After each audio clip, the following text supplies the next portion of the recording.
Order the acting speaker.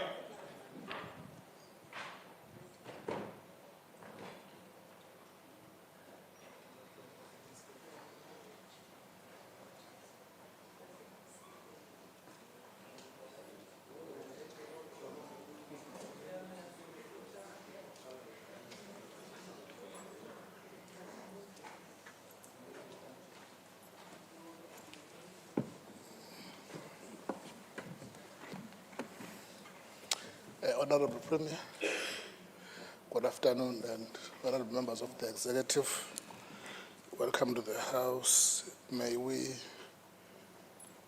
just a moment of silence.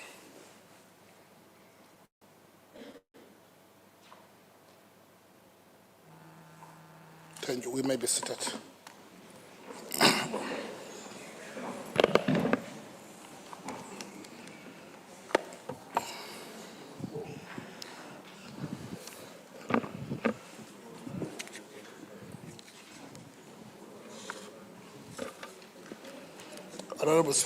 Honorable Premier, as it is a protocol, leader of government business, I'm talking to the Honorable Premier, don't disturb him. Yeah. Honorable Premier, as it is a protocol, may I once again formally recognize your presence in the House and the presence of the emissaries, honorable members, and all guests. Thank you very much. We will then move to the notices of motion. In front of me, I have Dr. Besse.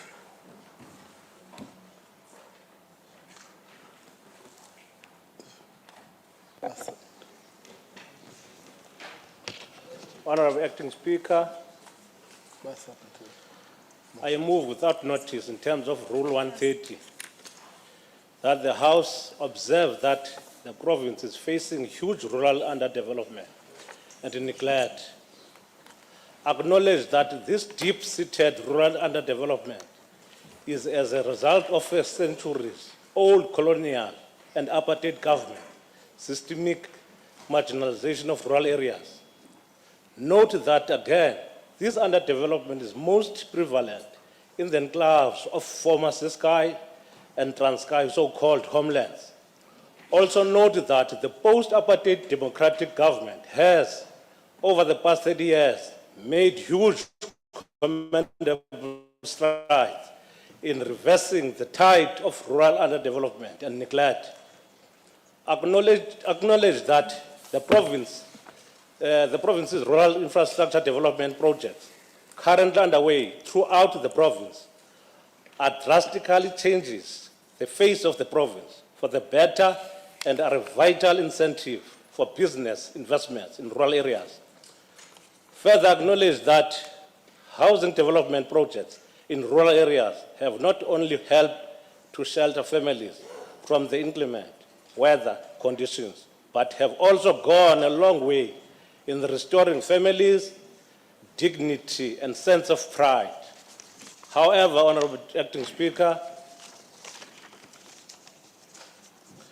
recognizing the sterling role played by the Department of Agriculture in the boosting agricultural development and revitalization in rural areas, thus ensuring food security and family income, appeal to the department to strengthen rural development through procuring products produced from rural areas wherever possible. Again, encourage the private sector investors to revisit their investment strategies and consider rural areas as viable investment destination. Honorable Acting Speaker, I so move. I put the motion. Thank you. And the second motion without notice, Honorable Tebekana. Honorable Acting Speaker, I moved in terms of Rule 130 of the rules of the Eastern Cape Provincial Legislature. I hereby move without notice that first, we recognize the month of October as a Cancer Awareness Month in our nation, a time dedicated to honor survivors, remembering all those who have lost their lives and intensify a collective efforts in fighting the scourge of cancer.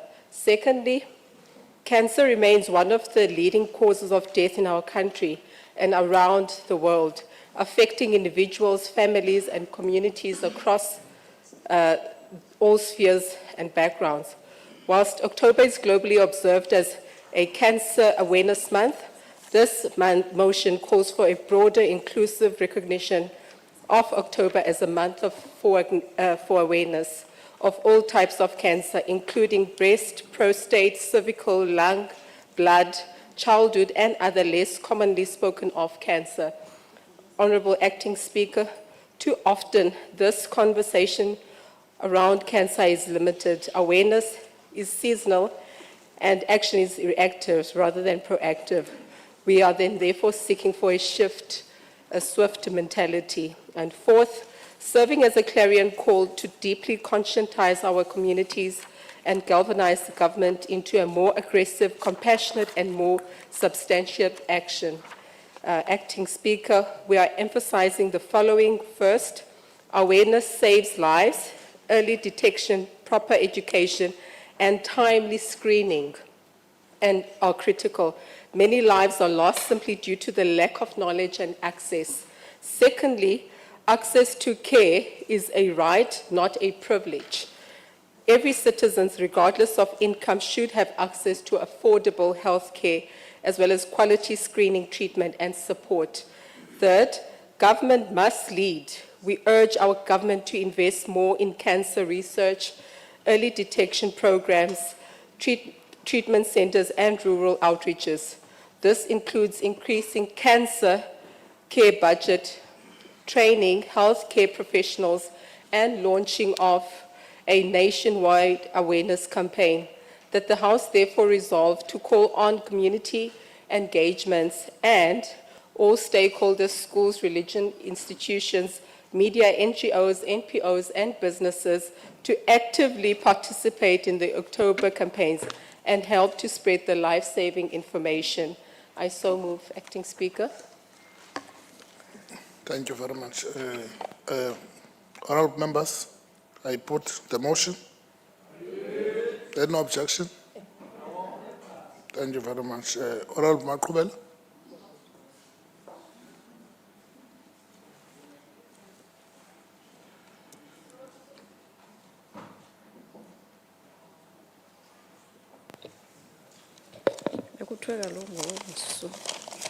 Sorry, Acting Speaker. Honourable Acting Speaker, in terms of Rule 131 of the Standing Rules of the Eastern Cape Provincial Legislature, I move that the House, in respect of South African Schools Act number 84 of 1996, explicitly upholds the best interest, safety, and well-being of all learners as paramount in the functioning of schools. 2, the South African Council for Educators Act number 31 of 2000 mandates the Council to uphold and enforce a code of professional ethics which strictly prohibits any form of sexual relationship or misconduct between educators and learners. 3, Section 17 of the Employment of Educators Act number 76 of 1998 prescribes dismissal as a mandatory sanction for any educator found guilty of committing an act of sexual assault on a learner or having a sexual relationship with a learner.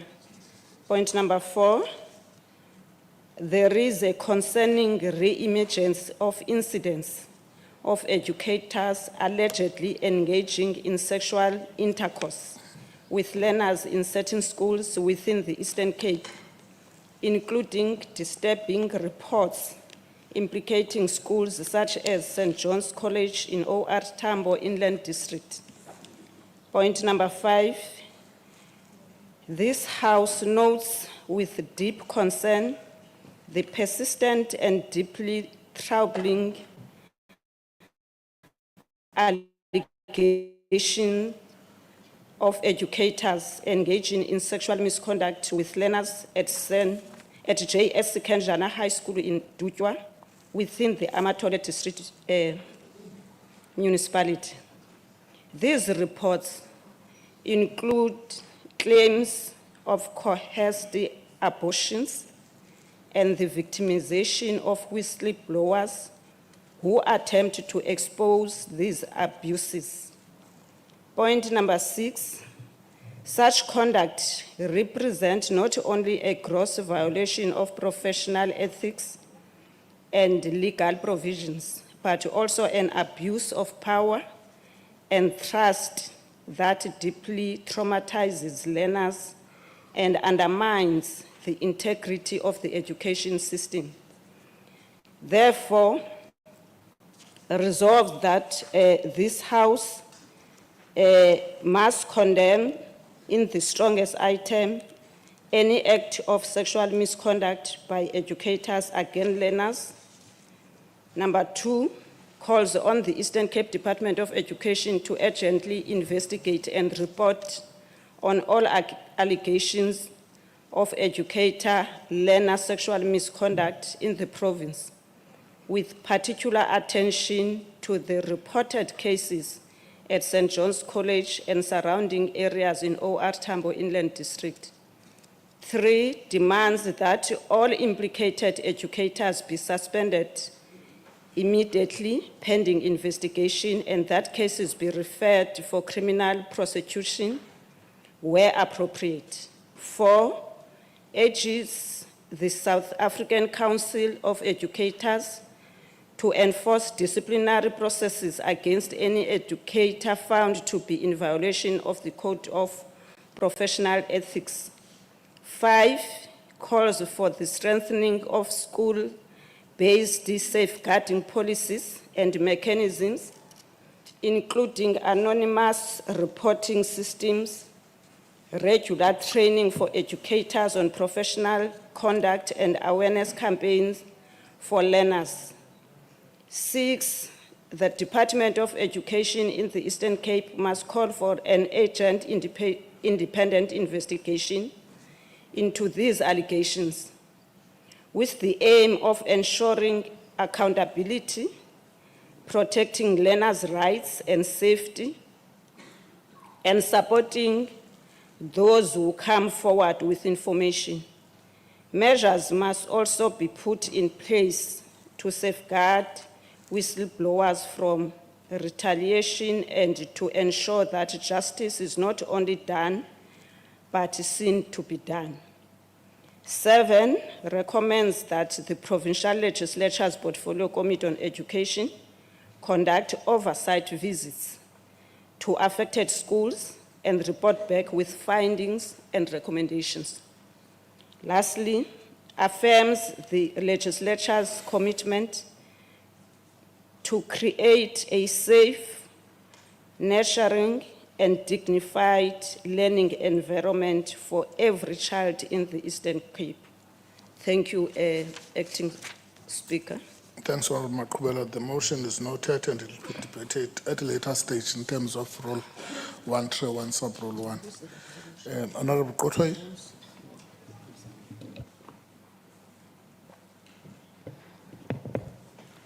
Honorable Acting Speaker, the EFF rises to move a motion with notice in terms of Rule 131, subsection 1 of the Standing Rules of the Eastern Cape Provincial Legislature, that this House notes, in Chapter 2 of the Constitution of the Republic of South Africa, Section 7, subsection 3, category states that the state must respect, promote, and fulfill the rights in the Bill of Rights.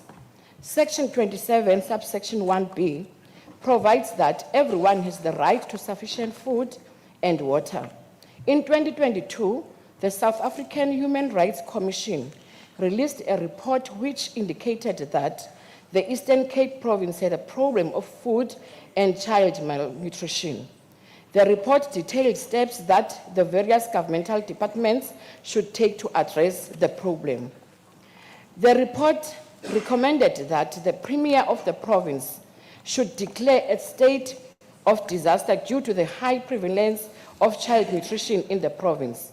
It was also recommended that a dedicated war room accountable to the Premier's office with decentralized district command centers, including the Departments of Home Affairs, Health and Basic Education, South African Social Security Agencies and Social Development, to coordinate efforts to address child malnutrition, including data analysis and predictive modeling. Honorable Acting Speaker, when the Premier of the province appeared before the South African Human Rights Commission this year, 3 years after the report was issued, it was reported that you considered that the provincial government has been very sluggish in addressing the malnutrition in the province. This, by implication, simply means that there was no decisive action by the province to comply with the Section 27, subsection 1B of the Constitution. In 2024, about 9.1% of households did not have access to adequate access to food. About 37% of households in the province depend on social grants.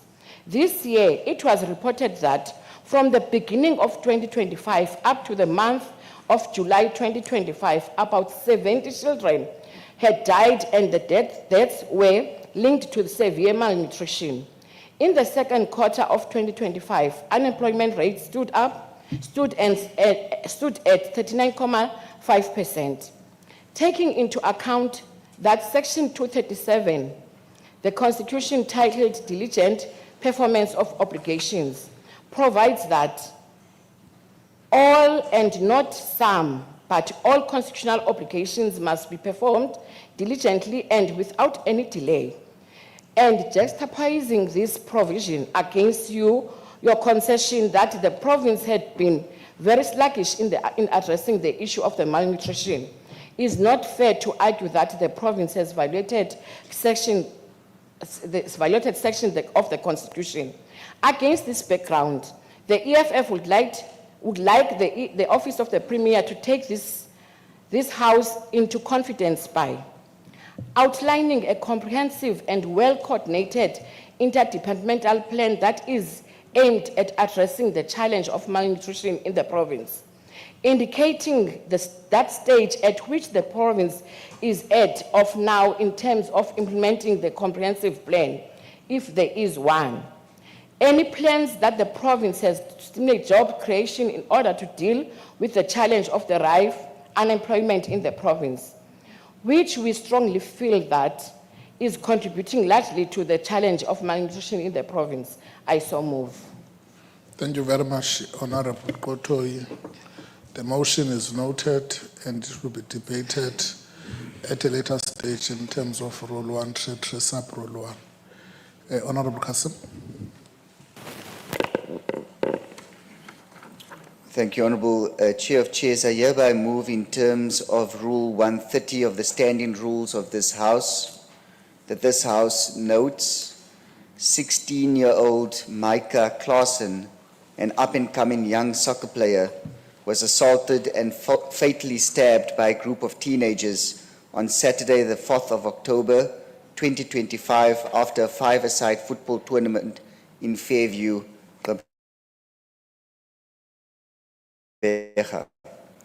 Micah Claassen played football for the Glenville Celtic Association Football Club, striker, at least one goal in each of his last 3 matches, and that his family described him as a calm, honest and respectful boy, always obedient, well-mannered and known for his good sense of humor. Further noting that this is one of several recent tragic incidents involving the loss of young lives in Gqeberha, and that the alleged attackers, all teenagers between the ages of 16 and 18, are now facing murder charges. That this House therefore resolves, Honourable Chair of Chairs, that this House conveys its condolences to the Claassen family, that our thoughts and prayers are with the family during this most difficult time, and that we acknowledge the pain and trauma caused by this loss, not only for the grieving family, but also for the community at large. I so move. Honorable members, I put the motion. Any objection? Thank you very much. Honorable Kruger.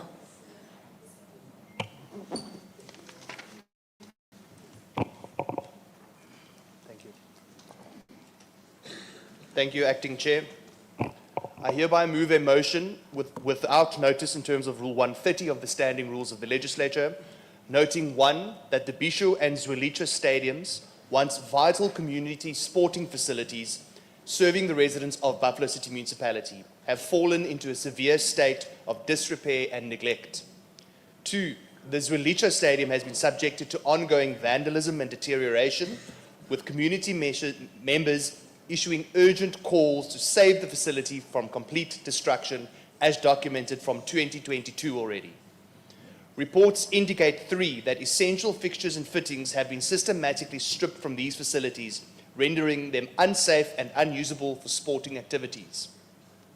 4, the deteriorating conditions have denied local communities access to recreational and sporting opportunities that are essential for youth development and community cohesion. 5, the Democratic Alliance has repeatedly raised concerns about sports facility deterioration across the Eastern Cape province, where multi-million rand investments in sporting infrastructure have been left to decay.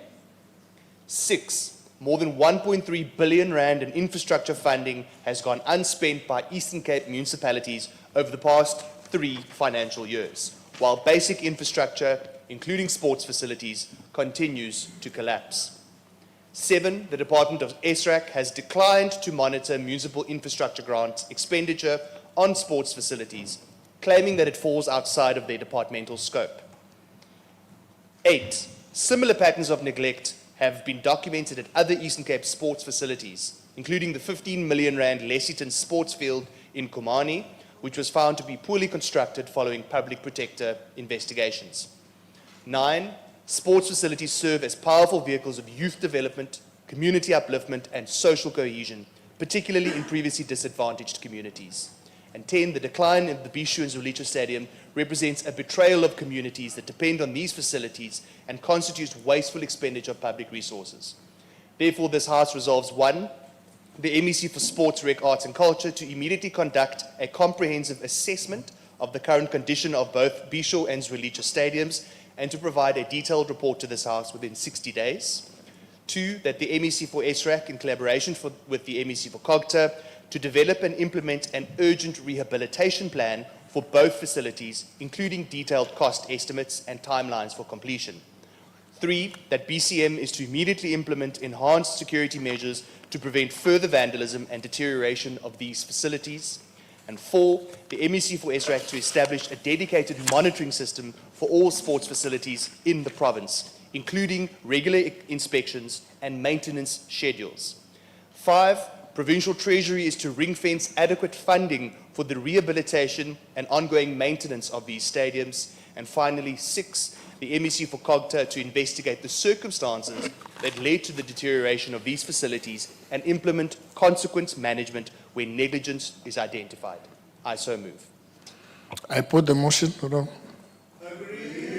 Any objection? Thank you very much. We then go to member statement. Honorable Chief Whip Makashan. We have 3 minutes. Thank you, Acting Speaker, Chair of Chairs. Mega bridge projects in the Eastern Cape under the ANC-led government. Greetings to everyone. This House notes with great appreciation the unwavering commitment of the African National Congress-led government in championing transformative development in the Eastern Cape province, particularly through the implementation of mega bridge projects. Among these landmark projects are the Mhlaba Bridge and the Mtentu Bridge, which stand as the largest and most significant infrastructure development in the history of our province. These bridges are not just engineering marvels. They are symbols of progress, unity, and redress, addressing the historical neglect suffered by the Eastern Cape under apartheid rule. Honorable Acting Speaker, these projects reflect the ANC-led government's dedication to restoring dignity and creating new economic opportunities for the people of the Eastern Cape. The Mhlaba and the Mtendo bridges will improve the connectivity by linking previously isolated communities and reducing travel time, thereby connecting the Wild Coast Corridor to the broader national economy. Stimulate local economic growth through job creation, tourism, and business opportunities alongside and to Wild Coast Road. Enhance social cohesion by overcoming geographical divides and addressing historical inequalities caused by the apartheid spatial planning. Promote regional integration, unlocking trade and mobility opportunities within SADC region.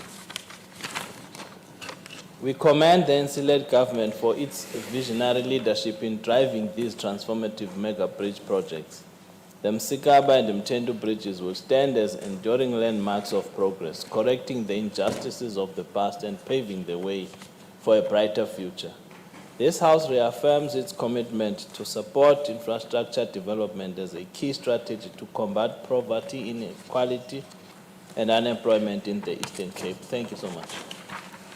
Thank you very much, Honorable Chief Whip. Honorable Mhlaba. Thank you, Honourable Chair, or Chair of Chairs. I do note that the Honourable MEC for Cocta is not in the House. I trust that the Premier or somebody will be able to respond.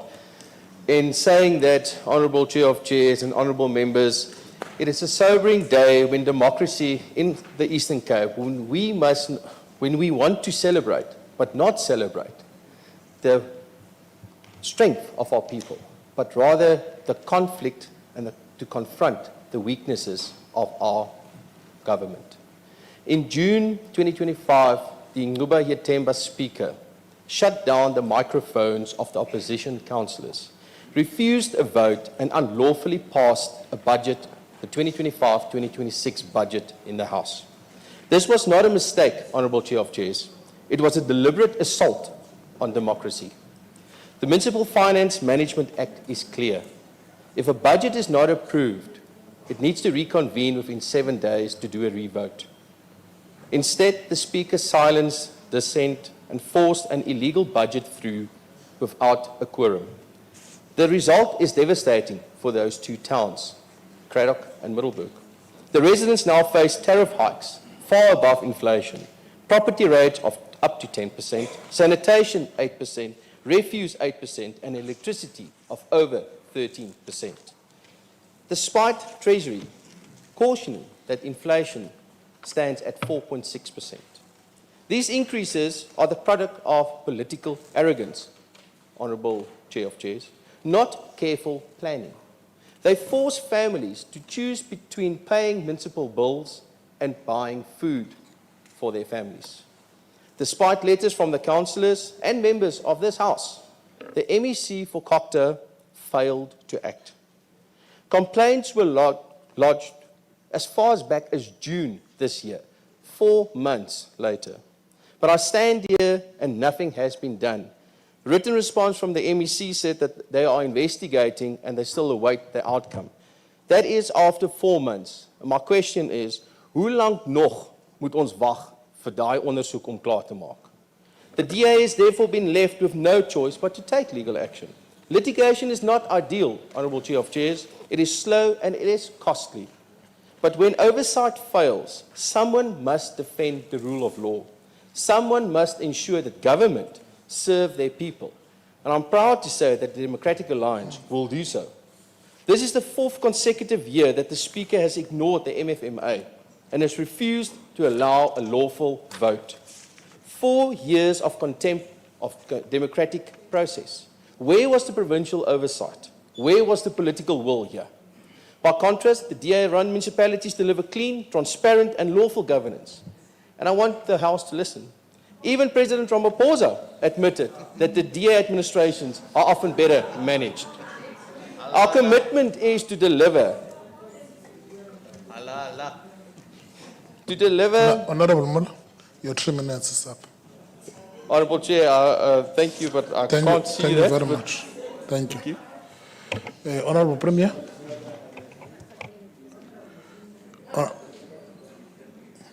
Honorable Premier, you can respond or delegate. Thank you very much, Honorable Acting Speaker.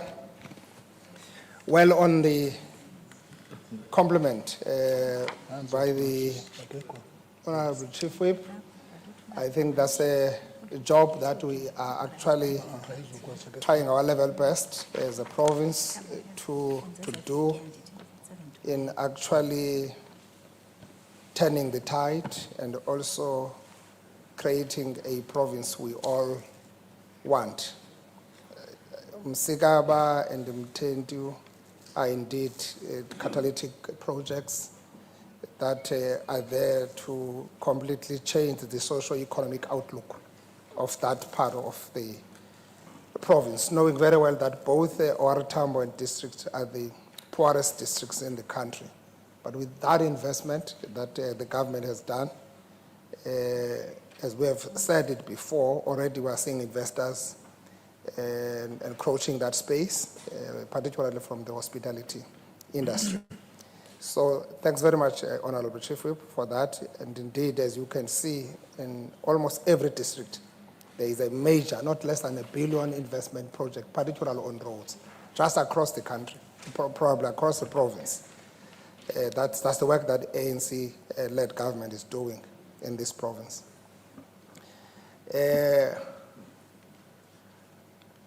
Holang ons moet ons wag. Ek weet nie.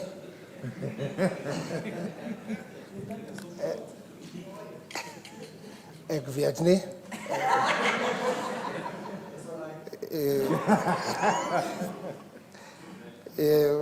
Honorable Mueller, but I think it's a question of us making follow-up on particularly issue of misconduct. I wouldn't know in case the standing rules of that council allows that when people are unruly, Speaker can switch off the mics. I would assume that I don't think Speaker can just jump into switching off the mics of members. But I think it's an issue that we can make a follow-up on, also including on all issues that we are raising that relates to the concerns of the community. And with the MEC, the BEC will be able to provide you that concrete answer to your statement. Thank you very much.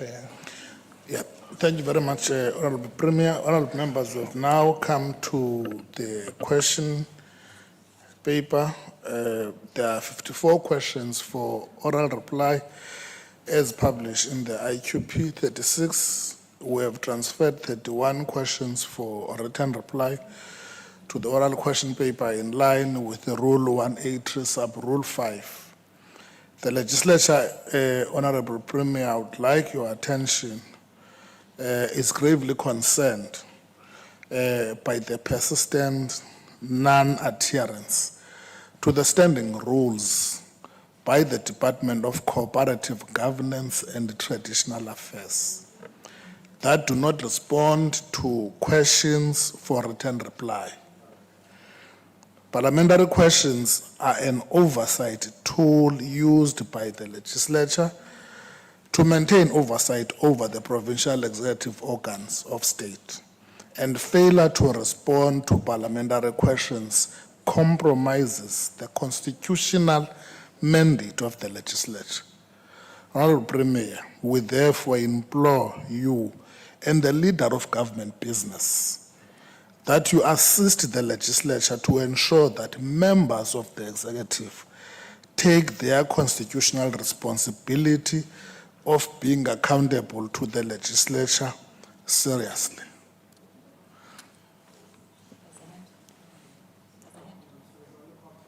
Cogta. Yes, Honorable. It's a point of order, Chair of Chairs, but on a separate matter when you're done. Sorry. I raised my hand earlier. You raised your hand on...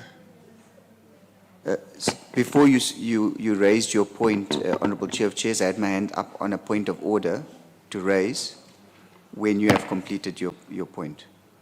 Okay. I've got a point of order. Also go to the road, Honourable. Yes. Yeah.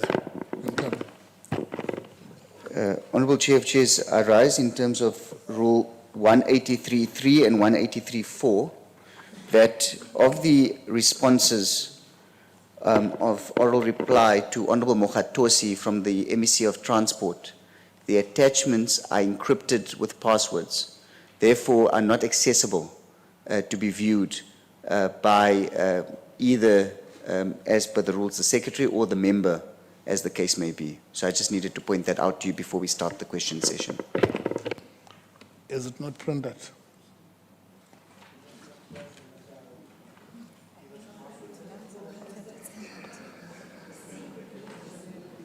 I'll check with questions coordinator, they were emailed though. We don't print, we email. Questions coordinator to ask for the password. Okay. Honorable, we'll check. Honorable Cousin. Okay. So, Honorable Premier, did you capture me? Okay. No, thank you very much. Honorable members, we shall move to the second part of our business for the day. This is a sitting in terms of Rule 87. Dear President, but see those questions. See question 1. Honorable Premier, question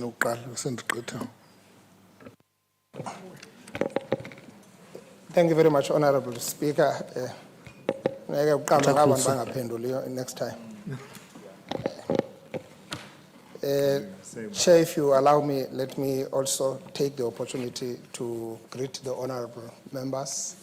Through you, also greet our guests today from IEC as well as SARS, and also the guest in the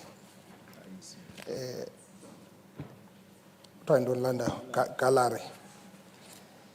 Chair, the attempt to answer the first question from Honorable Dr. Knudzi is that the department has activated an automotive task team to stabilize and attend to the current situation affecting workers and suppliers, and to coordinate work to local and national departments for UIF, CETA, and other labor support, and to fast-track the investor facilitation into our province.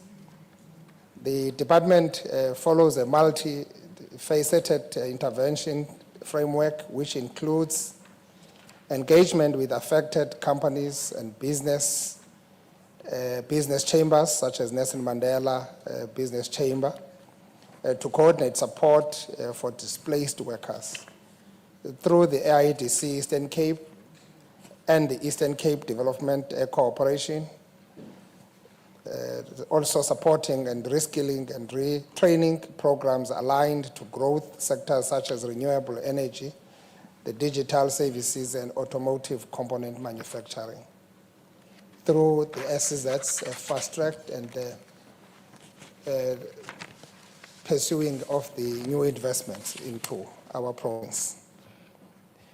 The sub-question 2,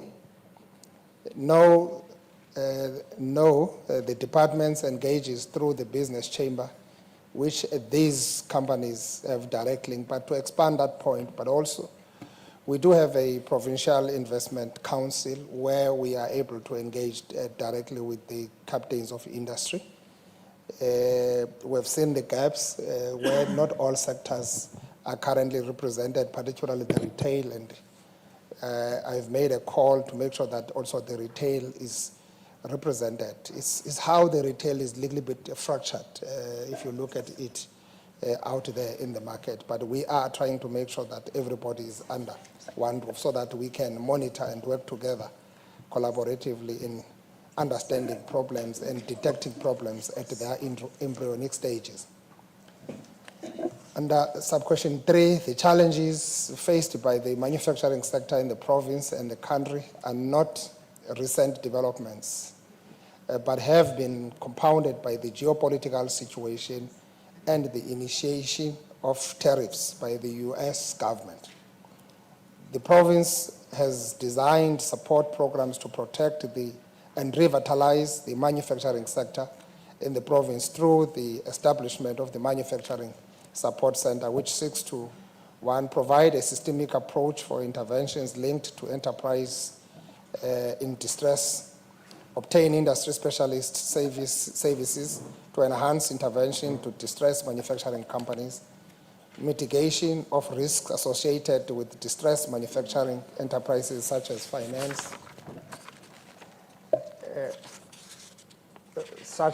challenges with governmental institutions, etc. Ensure early warning mechanism to enable the province to detect distressed manufacturing enterprise that may lead to plant closures and imminent job losses. These companies are offered non-financial support and financial support through the Job Stimulus Fund to save jobs. The national government, through the Department of Trade, Industry and Competition, as well as the Employment and Labor, offers the various incentives to investors such as the manufacturing competitiveness enhancement programs, etc. The key actions will be to facilitate access to these incentives and also lobby for government support. The number of jobs saved and retained post the deployment or access to support will be a key measure. I must indicate, though, Honourable Chair, that there's a bit of sometimes difficulty to engage these companies, particularly the auto sector. They really so Nicodemus in every respect. They are really playing their cards close to their chest. They are not willing to say things out, because most of them are just subsidiaries, plants here. They are controlled, particularly in Europe. They cannot say anything, literally, up until the board of directors in their headquarters are able to decide. So that's a difficulty as I've been engaging them on a continuous basis. Even tomorrow, I'll be engaging some in Gqeberha. I'm visiting one-on-one sessions with them. So that's the kind of support we're giving. And Eastern Cape, on question, sub-question 4, an Eastern Cape Economic Roundtable discussion, they have been successfully facilitated in 2005, as we have indicated in the last questions, that we are working on a sector-to-sector basis as a build-up towards that likelihood of summit. We believe that summit must be what is done to review the strategy and the current existing policies. We cannot just convene summit for the sake of convening summit. We believe we do have strategies in place, we do have policies in place. We need to lure in, crowd in investment into our province in order to improve and inject the economic oxygen into our provincial economy. In order to consider the recent developments, an economic summit or a round table will be considered to look at this issue. Some of the key takeaways include the following. There is a need for lobbying industry in the province and the new investors to build local supply chains. And we have said it here in the House that every one of us here, we must be an envoys. We must be champions of bringing investors in the province. Because if we don't, there will be no change in the current situation that we are trying to remedy, which, of course, it has been inherited from the both colonial and apartheid system. The emphasis should be placed on the financing of SMMEs and strengthening small town-led development. A support package for the robust informal economy in the province should be developed. A balanced approach to rural development is necessary, particularly in ensuring energy and water supply, which is also important when considering infrastructure such as data centers. Focus on digital skills is in partnership with key stakeholders for technical skill support to capitalize on private sector investment, ICT infrastructure. Sub-question 5, the department through the Eastern Cape Development Corporation administers the Job Stimulus Fund, an intervention designed to incentivize companies to retain and safeguard existing employment in the face of economic distress. Performance under this fund is monitored on a quarterly basis using number of jobs saved, as the primary outcome indicator. As at the 6th of October 2025, the department has supported 45 companies across various sectors, enabling the retention of 369 jobs through a total funding allocation of 5.6 million. Several key lessons have emerged from the department's engagement with affected companies and other critical stakeholders. The early warning and the rapid response mechanism. The department has learned that early detection of distress signals within the companies through regular engagement with business, chambers, SEZ, and sector association is critical. Hence, we're doing our level best to create such platforms and mechanisms so that we are able to establish this trust that we need so that at a point necessary, we are able to come into that. Yes, we get briefings from stakeholders like labor, etc., if the company still feels that it's still early to go public about its own internal issues. Stronger localization and supplier dissatisfaction. Heavy reliance on a small number of anchor firms and global supply chains increases vulnerability. The departments through the Eastern Cape Development Corporation and the automotive industry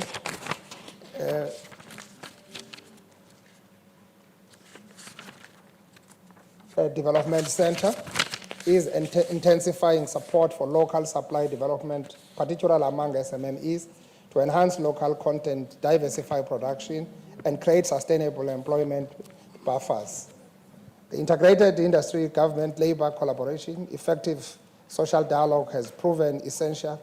Lessons from recent retrenchment cases highlight the need for joint task teams comprising industry, organized labor, and government to co-design mitigation measures. Skills transition and reskilling readiness. The province has recognized the retrenchments are less severe where workers can be rapidly reskilled or redeployed. Accordingly, the department is partnering with TVET colleges and sector education and training authorities to establish targeted reskilling pipelines aligned to emerging industries. Investment in future-facing sectors. Lessons from the firm closures have and reinforced the agents of accelerating industrial diversification. The department is therefore strengthening the investment promotion into the green economy, the agro-processing, and the renewable energy manufacturing sectors, sectors that are identified as having high employment potential. The local incentive coordination. Another key learning is that while provincial incentives are limited, stronger coordination with national and metro levels incentives, particularly through SEZ and ITZ, is crucial. I might make an example about what is happening at Goodyear and all other companies, particularly in Goodyear. There are discussions that are taking place facilitated by IDC to make sure that there is a takeover of the company. There's a new investor in IDC, and National Department of the TIC are really packaging that intervention, which is going relatively well. I'm monitoring that on a weekly basis. Thank you. On the first question, Honorable Chair, it was one question, and then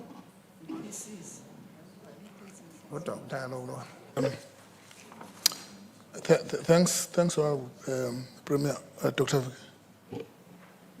Thanks, Honourable Chair of Chairs. My only follow-up would be if the Premier would be willing to disclose who is on this automotive task team. That's all. Thanks, Chair of Chairs. No, that's a new question. Thanks very much. Honourable members, can I ask you, Chief Whip and the leaders of political parties can, and I'm feeling that let me raise this issue.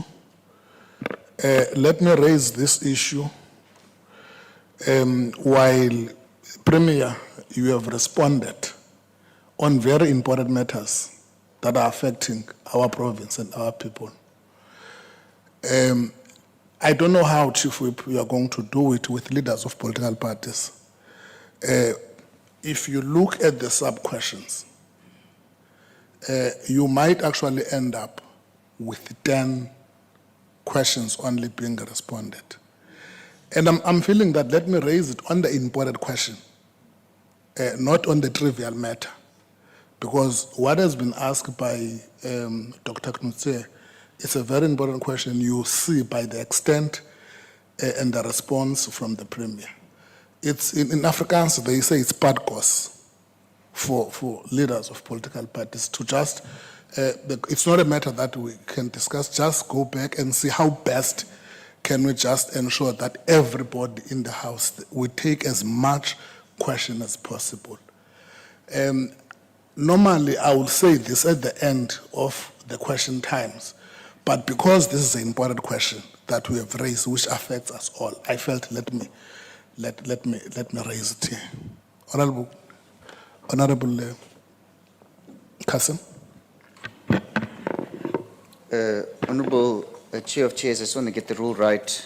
186.8. If it's questions to the Premier,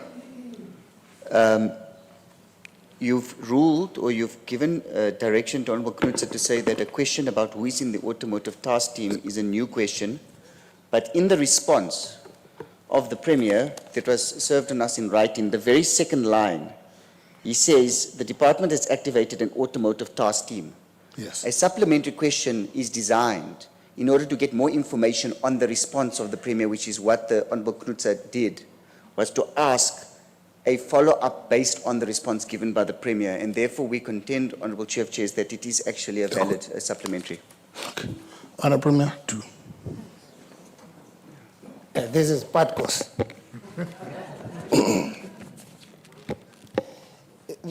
Honorable Chair, I don't think that's a problem with that. People who comprise or constitute this is the captains of industry, as well as government.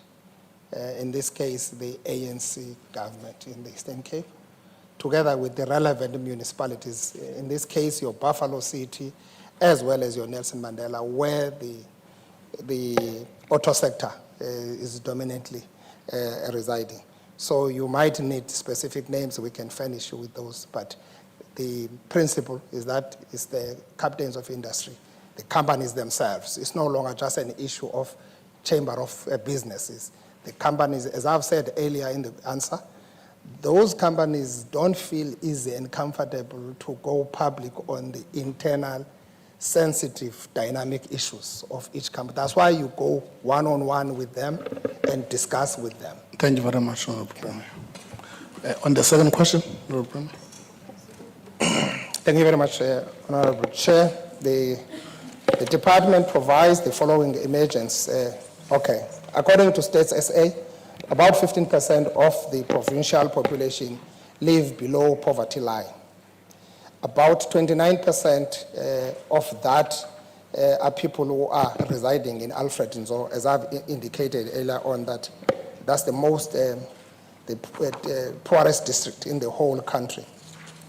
The sub-question 2, the department provides the following emergency food relief interventions such as social relief of distress in the form of food parcels. Second one, the nutritional supplements for children for a breakfast that is sourced from the private sponsors, as well as the third one being a regular daily feeding programs from the community nutrition development centers funded by the department. Okay. You would understand also we are providing meals at schools in all the relevant quintile schools. Honorable Gary, is it quintile 1 to quintile 3? Yes, where we're providing 2 meals a day. So we really don't expect and anticipate this. I've instructed the Office of the Premier to conduct a survey, a research on exactly what this issue, where are these kids? Are these kids in school? If they are in schools, are they not being fed? As we know that we supply 2 meals a day, morning as well as lunch. But also what we have seen is that most of kids who are in the child support grant, they are not benefiting from what government provides. It's either the money is with their parents elsewhere who are looking for jobs elsewhere. The kids are with grandparents. In almost all the cases that have been recorded, children are actually residing with their grandparents. mother and father are nowhere to be found. Mam Fanta is not here today. Yesterday he was very clear to all men, probably, and women. People have got a responsibility to look after their children. So I just wanted to explain that one a little bit, but the percentage of affected communities that are reached by these interventions is unfortunately low, approximately 5% of those in the need. This scope and coverage is constrained by limited financial resources. You would understand government is paying about 34 billion a year in the Eastern Cape just to provide this cushion of a social security grant and making it a point that we are able to try to lift our people above the poverty line. You'd understand the limitations and challenges that we have of a lack of resources, all other things being equal. Sub-question 3, during the current financial year, the department has set aside approximately 29 million to support these food security interventions. This has been the allocation for the previous years, broken down as 20 million for CNDCs and 9 million for SRD. In this case, I'm referring only to the provincial government of social development. The total number of people that benefited from this intervention is approximately 11,000 per annum. As you would all understand that we've got that missing gap in our communities of that age gap of people who either not being classified as kids or are not in school or are not in employment or are not at 60 years old to benefit in the old age grant.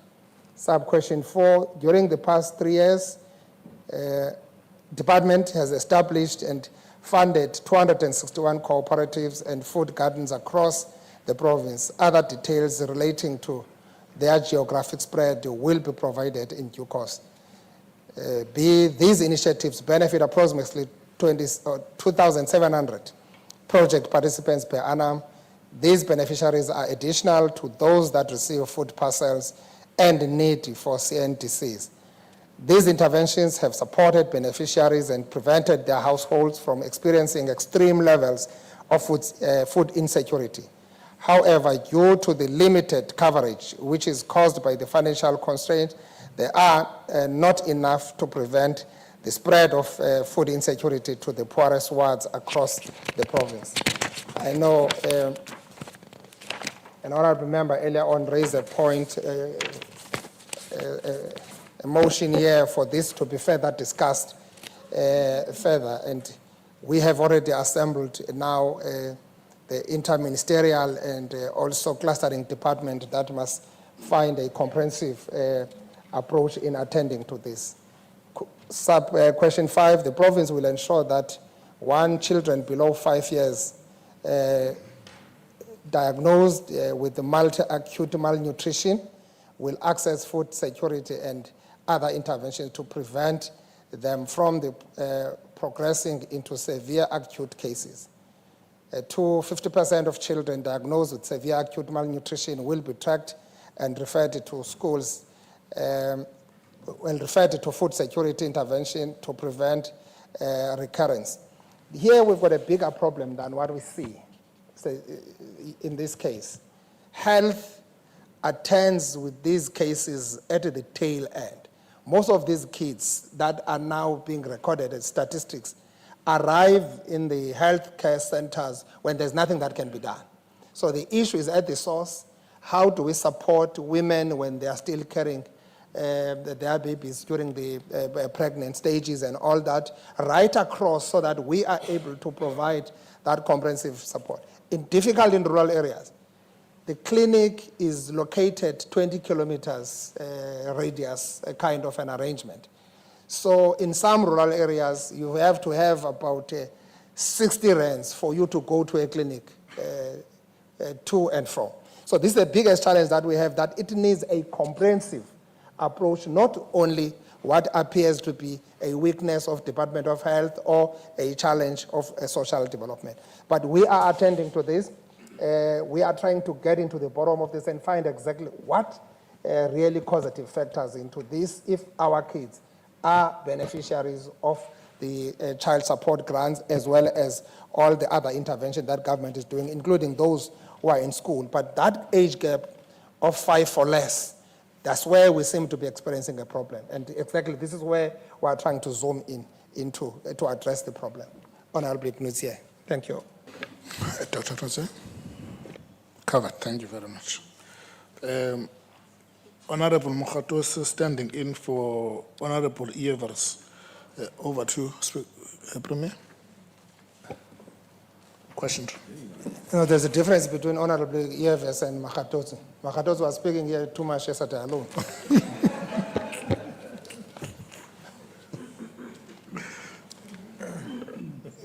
The protection and the provision, the answer to the first question, Honorable Makhatotsi, the protection and provisioning for the vulnerable children in the province remains an interdepartmental responsibility. Social development has been designated to coordinate inputs from other identified departments. All identified government departments are working together to address various challenges we continue to experience. In this regard, we have health, education, transport, agriculture, economic development, human settlement, as well as social development. The South African Human Rights Commission has no specific resolution pertaining to social development in the province. Rather, they have made a recommendation to social development nationally to consider increasing the grant child support, and we agree with the Human Rights Commission on that. We need to work together to make these recommendations looking at the living wage call. The delays in payments were caused because of the budget loading process in April and the verification of NPOs requesting support by the district. Sub-question 2, the alleged deaths cannot be pinned to one officer's social security involves management of partnerships we have established between various government departments and relevant stakeholders in the respective departments. Under 3, as a Premier, I remain responsible to and provide coordination, the overall coordination, leadership and accountability for the implementation of the Commission's recommendation through the following: Integrated Mother and Child Development Support Program, Provincial Food and Nutrition Plan, Integrated Community Registration, Outreach Programs, alignment of the Provincial Food and Nutrition with the Municipal Integrated Development Plans. Sub-question 4, the Office of the Premier will continue to facilitate engagement with the various role players, including the Department of Social Development, to have a forecast plan for dealing with the matters, and its elements will also be included in the program of action. Furthermore, the Office of the Premier will regularly monitor implementation of the identified interventions. I thank you. Honorable Makhatose. Thank you very much, Chair of Chairs. Chair of Chairs, just a follow-up there that the Human Rights Commission made it very clear with its recommendations. So we just wanted to find out from the Premier, when would we be able to declare this as a disaster? Is there perhaps a threshold that he's looking at? Is it perhaps 100, 150? When will we declare this a disaster? Thanks, Chair. Honorable Premier. Clearly, that's not Honorable Avius, so that follow-up I don't think is in order. Completely, Chair, as I've said, we are following an R&D on this one. We believe that we cannot rely on logic. We think we really must be... Just hold on, Honorable Premier. You see, the challenge that I have is that those responses, I've spoken to the table staff, those responses are with honorable members, not with us. So it was even difficult for me to further engage Honorable Kasim because he's got the response. But if you feel it's a new question, I don't want you to be creative. You can just feel it's a new question that you will follow it up. Okay. No change siboqinisa ibindi. You know, noba unayo into xa uyiqonda uba yiyo ungavumi. So that's why you easily retreated. I was wondering why you are so easily retreating on this. No, Chair, as I said, I want just to clarify one issue before I sit down. Comrade Makhato, Honorable Makhatos, to even suggest that Eastern Cape must declare, it's a kind of a very far-fetched idea, which I don't know the basis.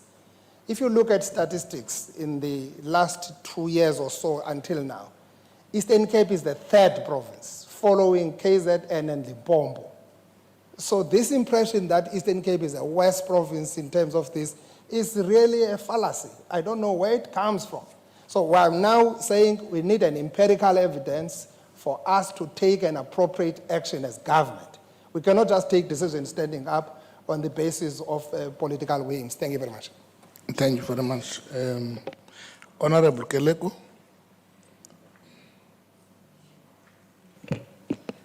Thank you very much. No, it's Chair. for the Premier. It's to the Premier. You will be responding. Oh. The Premier will respond. Are you not standing in for Honorable Mchachuba? Yes, I am, Chair. Yeah. Honorable Keleko, Honorable Premier, over to you.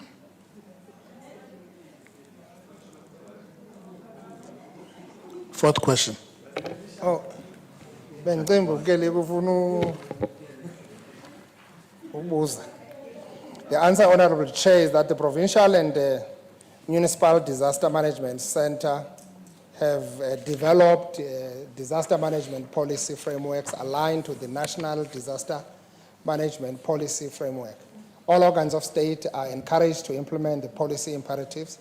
The PDMC has also developed a provincial disaster risk assessment study profiling and mapping provincial and district municipality risks and hazards shared same with organs of state for purposes of planning and budgeting for disasters. We all know that the weather service always does these warnings every time and again when there will be such kind of necessary warnings. The national government, through the National Disaster Management Center, has now embarked on overhauling the whole disaster management system, having obtained inputs from provinces and municipalities. The outcomes are expected to be communicated during the 2026-2027 financial year after approval by the National Executive Council. The sub-question 2, the Provincial Disaster Risk Assessment was developed to assist organs of state with the planning and mitigating future disasters. As a result, sector departments have now been supported to develop Level 1 disaster management plans, which serve as a baseline for the development of the Provincial Disaster Management Plan. The PDMC is responsible for the development of the Provincial Plan and is expected to be completed by the 31st March 2026.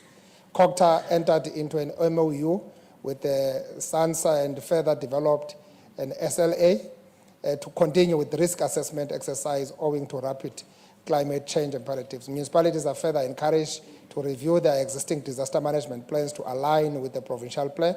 A provincial disaster management planning committee was also set to coordinate and provide guidance over the processes. Sub-question 3, the relocation of the disaster victims to temporal structures is underway and is monitored by the Provincial Disaster Operations Center, which is a structure led by OTP responsible for coordination response.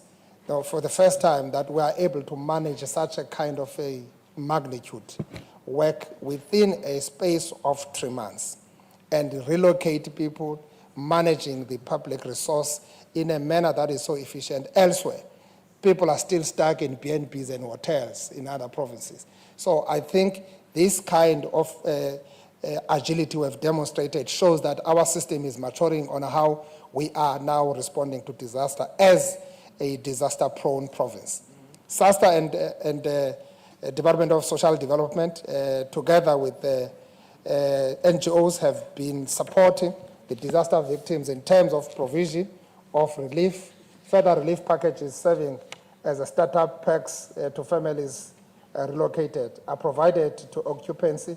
Psychosocial support by DSD has been provided for the affected families as well. Displaced learners were supported by the Department of Education with provision of uniform and all the necessary support. Department of Transport intervened by repairing the impassable roads damaged by the disaster. The Department of Agriculture committed to assist farmers and small-scale agriculture projects. The department has, to date, procured material for projects valued at 4 million for the delivery and construction of the various disaster projects. Business plans have been developed by the sector departments. This issue of disaster, I must say, for the last 5 years, we've been always underfunded, and we have never stopped to engage. It's only now that we've been given some hope, green light. It looks like as they are going for adjustment, we are likely to see additional resource funding so that we can cover up kind of gaps that have been there since this issue of disaster started to hit hard on our province. In response to June 2025, a 50 million serving as a response grant has been allocated and transferred to ADM, 20 million 20 million for ADM, 30 million for OR Tambo. Efforts have been made by PDMC in collaboration with SANSA, where the disaster-prone areas are clearly earmarked through the geospatial mapping in Mthatha. A rollout plan will be implemented throughout the province to ensure that there are no developments taking place in such kind of an environmental sensitive areas. Thank you very much. Thanks, Honorable Premier. Honorable Kereko. Thank you so much, Chair. Chair, I knew that the Honorable Premier would have me fully covered. I have no follow-up questions. Thank you so much. Thank you, Honorable Premier. Thank you. Honorable Premier, 5. Question 5. Thank you very much, Honorable Chair. Question 5 from Honorable Mbonyane. The first answer is that follow-ups have been conducted on issues raised during the previous taking the legislature to the people sessions. Issues range from the challenges with regards to roads, electricity, water, sanitation, public ablutions, assessing clinics, hospitals, as well as challenges of human settlement or housing. After each engagement, reports are compiled and submitted to the relevant government departments and entities for attention. Progress tracking mechanisms are in place to monitor the implementation of commitments made during these sessions. The legislature's Public Participation and Petitions Unit also undertakes oversight visit to assess the extent to which departments have responded to communities' concerns. Feedback from the follow-ups is presented during the subsequent Taking the Legislature to the People program, sitting to ensure accountability and transparency. However, in some instances, delays have been experienced due to limited resources, interdepartmental coordination challenges, or budget constraints, which legislature continues to address through strengthened intergovernmental collaboration. Sub-question 2, Taking the Legislature to the People initiative serves as a direct platform for dialogue between the legislature, the executive, and the citizen. By engaging communities in their localities, MPLs are able to listen firsthand to the challenges faced by the resident, ensure the citizens' voice inform legislative and oversight priorities, and foster transparency and trust in government processes. These interactions humanize governments by ensuring that decisions are informed by the lived experience, not just reports. The presence of MPLs in the communities helps bridge the perceived social distance and reinforce the legislature's commitment to a people-centered approach of government. Sub-question 3, legislature continues to encourage inclusive participation in all its public engagements. Traditional leaders play a vital role as custodian of culture and are routinely consulted and invited to participate in the Taking Legislature to the People sessions.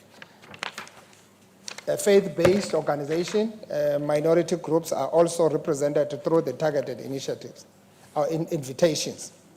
Community mobilization efforts and partnership with local municipalities to ensure diverse participation.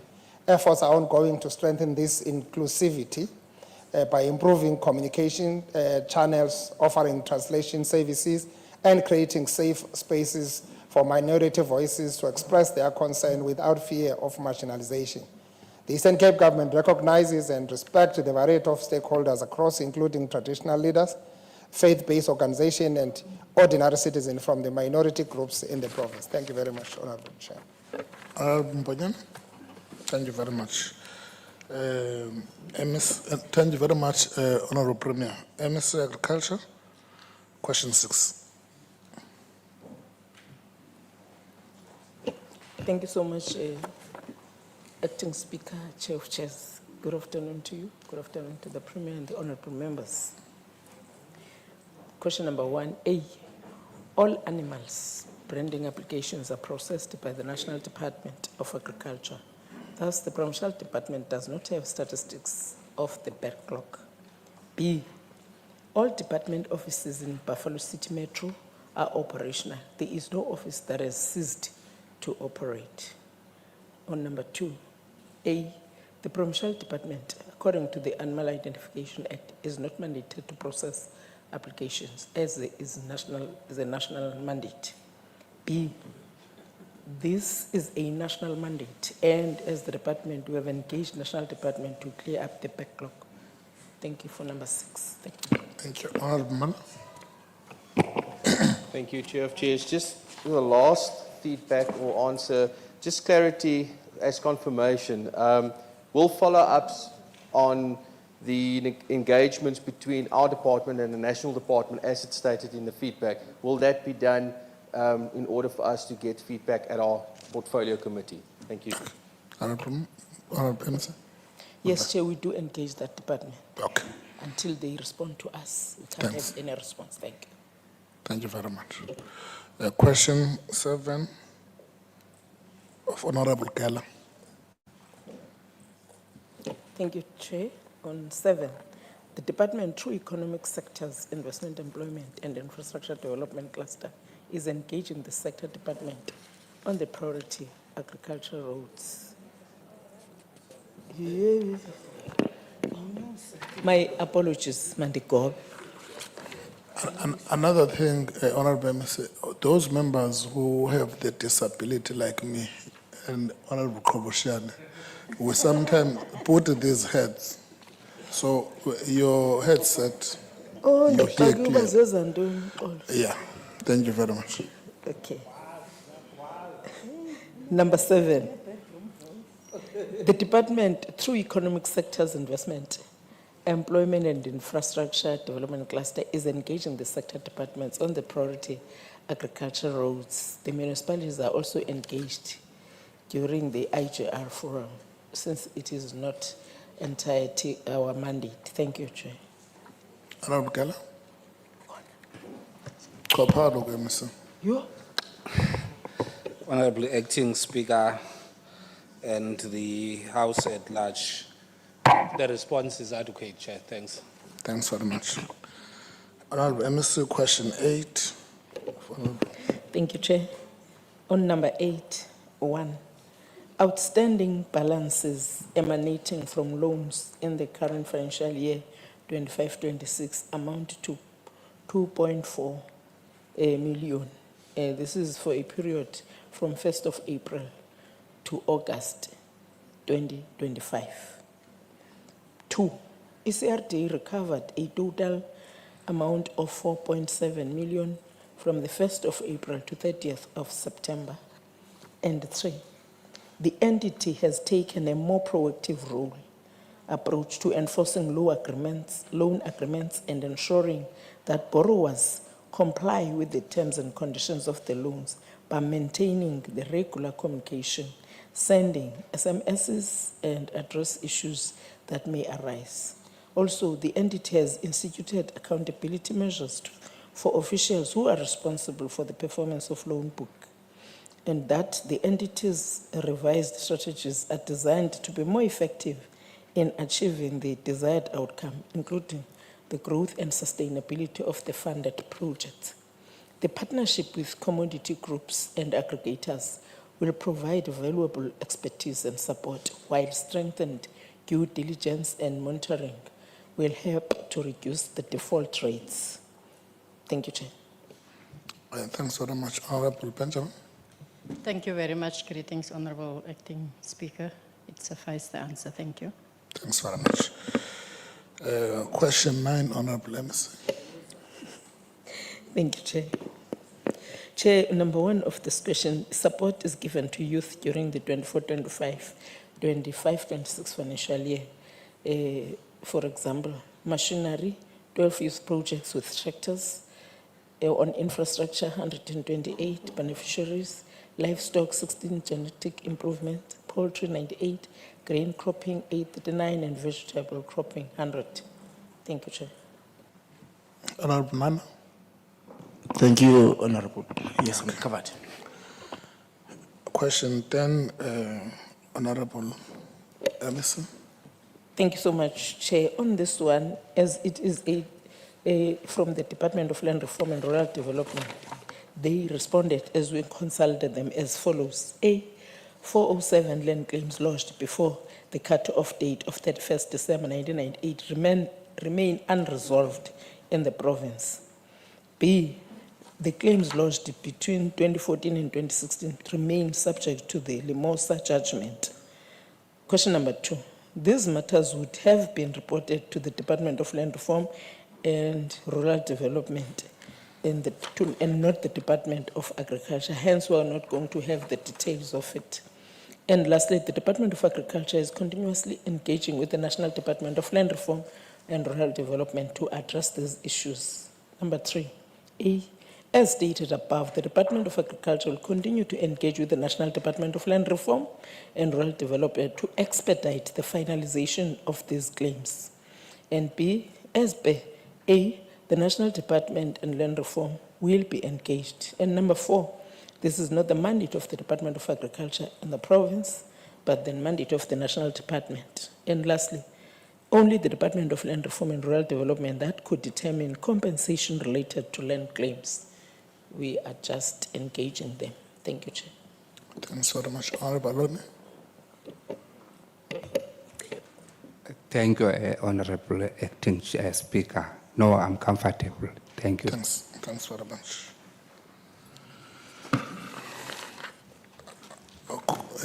Honorable MSc Community Safety, question 11. Thank you, Honorable Acting Speaker. Greetings to you and the entire House. Protocol is observed. Land slide, Honorable Speaker, yafuna ulungiswa la camera.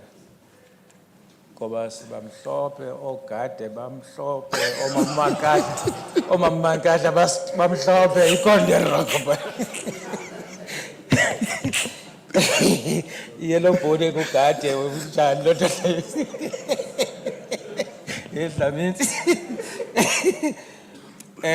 Question 11, Honorable Chair. Thank you, Honorable Member. Part 1 of the response is that the mandate of the Forensic Science Laboratory is to ensure an efficient national forensic science laboratory service to clients, that is detectives, investigating officers, NPA and courts, through the application of forensic science in the investigation of crime, including the collection of physical evidence at crime scenes by means of forensic techniques.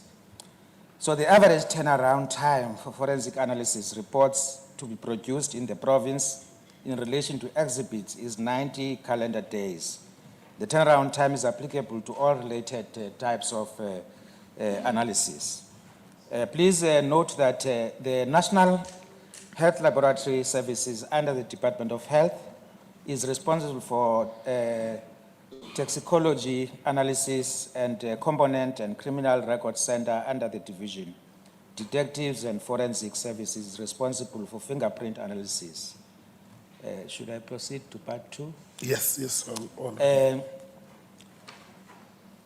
The response is that there are no delays in the processing of case exhibits received by the laboratory, since there are interventions put in place with relevant stakeholders that extend to the Provincial Efficiency and Enhancement Committee, which is chaired by the Judge President, to manage the processing of exhibit material to ensure or avoid negative impact to this on service.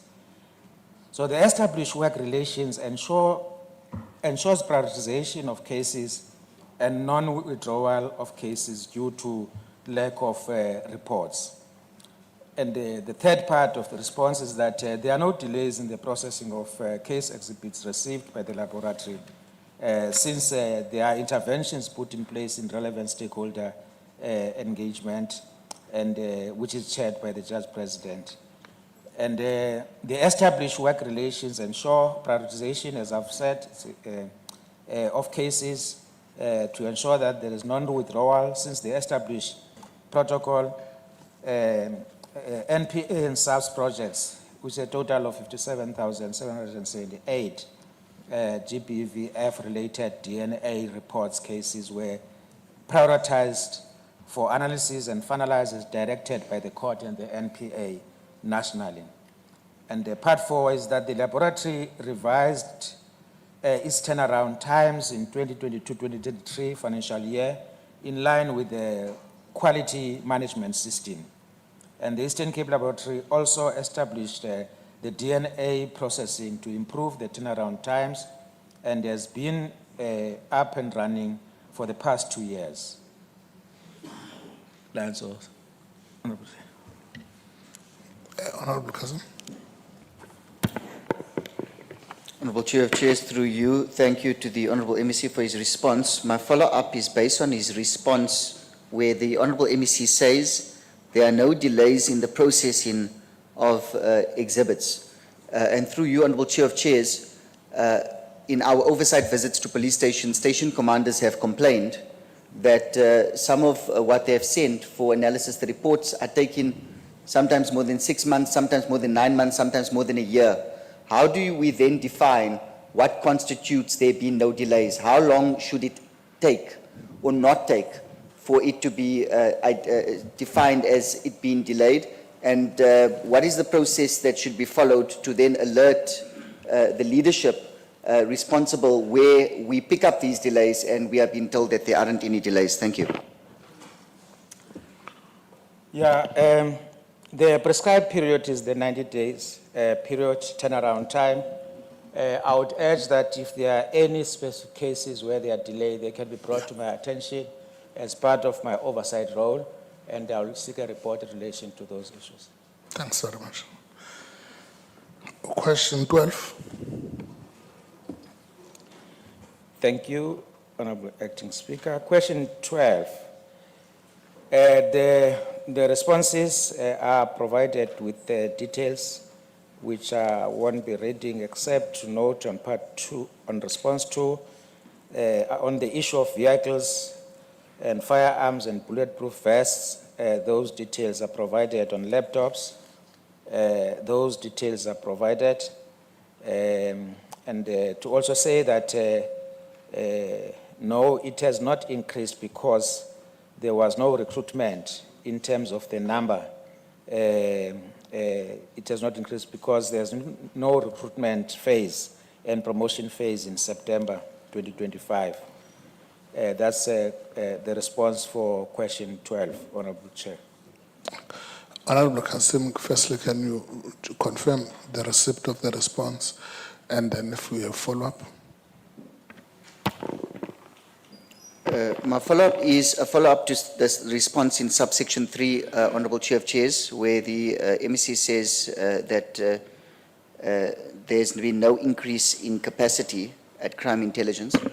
And my follow-up is framed as such, Honorable Chair of Chairs. In July of this year, the National Assembly adopted a report, and one of the resolutions of the report of the National Assembly was that point number 1, SAPS must urgently address staffing, equipment and capacity gaps in the Eastern Cape's AGU and crime intelligence structures, specifically in the Nelson Mandela Bay Metropolitan Municipality, and a progress report on steps taken to implement the recommendations should be submitted by the end of July. So this is a decision of Parliament to increase the capacity of crime intelligence in our province and the AGU as well. And since there's been no increase, my follow-up to the MEC is, what specific steps has the MEC taken or will the MEC take in order to ensure that the new Minister of Police is actually implements this decision of the National Assembly for the benefit of our province? Thank you. Given the importance of crime intelligence in the fight against crime, because successful operations have been successful precisely because they have been intelligence-driven and therefore able to secure the desired results and sometimes be able to prevent some of the incidents to occur because of the role of crime intelligence. We are the first one that we have taken up the matter with National, including the whole issue of the vacant position of head of crime intelligence in the province, which is more than 2 years now without the head. I had thought that we are the only province with that problem. Now I'm aware that other provinces have a similar situation. And I do hope that the processes in the Madlanga Commission, alleging that there's been an instruction not to fill positions, those are verified and are not the reason for us not to fill position in this critical, unit in terms of our crime fighting capability. So we have taken steps, we have raised it that we want them to be filled, and we'll continue to pursue that. I've raised with the acting minister when we met in Tata, that remains an issue. And from where I am, the entire organization, SAPS now, is an issue that they are looking at. It's a matter of it being actioned, but it is a problem. Thank you very much. Question 13, Honorable Emerson. Honorable Mangasha. 13, over to you. Thank you, Honorable Member. Honorable Mangasha. Ungabizi follow up ngenxa lanto ndiyithethileyo. Umhlophe njengoba ibisitsho lanto phaya. Please, Honorable Member. The planning for the local government elections 2026 has already started at both national and provincial level. IEC has also been engaged and presented a plan at the last Prof Joints meeting. The provincial planning meetings are in place to ensure that SAPS is adequately prepared and there is proper coordination and responses, especially in the hotspots areas. That's it, Honorable Chair. Honorable Mangasha.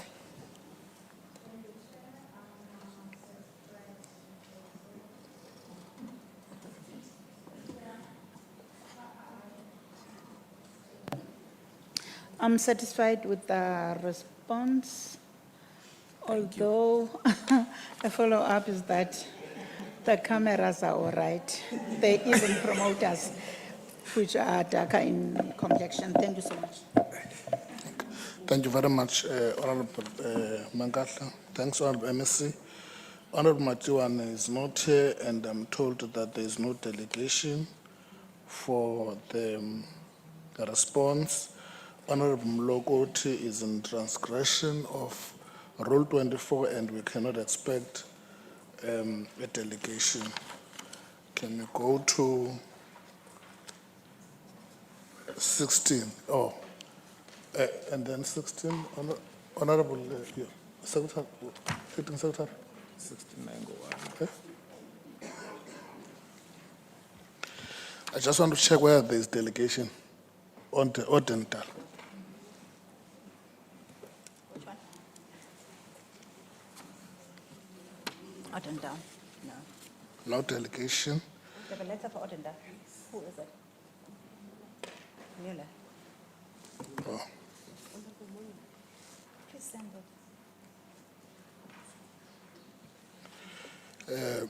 Yes. And then Kokta.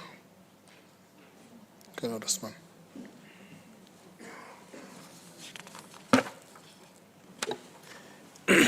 Thank you, Chairperson, and good afternoon to you. Good afternoon to the Premier and the entire House. Chairperson, as government in general and as COPTA, as a department in particular, the department continues to perform our constitutional mandate as outlined in Section 154 of the Constitution. That's one. All municipalities in the province are provided with the necessary support, inclusive of the Nelson Mandela Bay municipality that is mentioned in the question.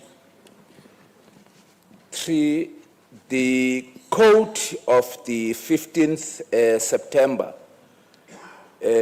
by the author of the question refers to a political meeting of a political party. And therefore, we feel that doesn't feature in the discussion. Correctly as it may, but it's a political platform that was not a government's platform.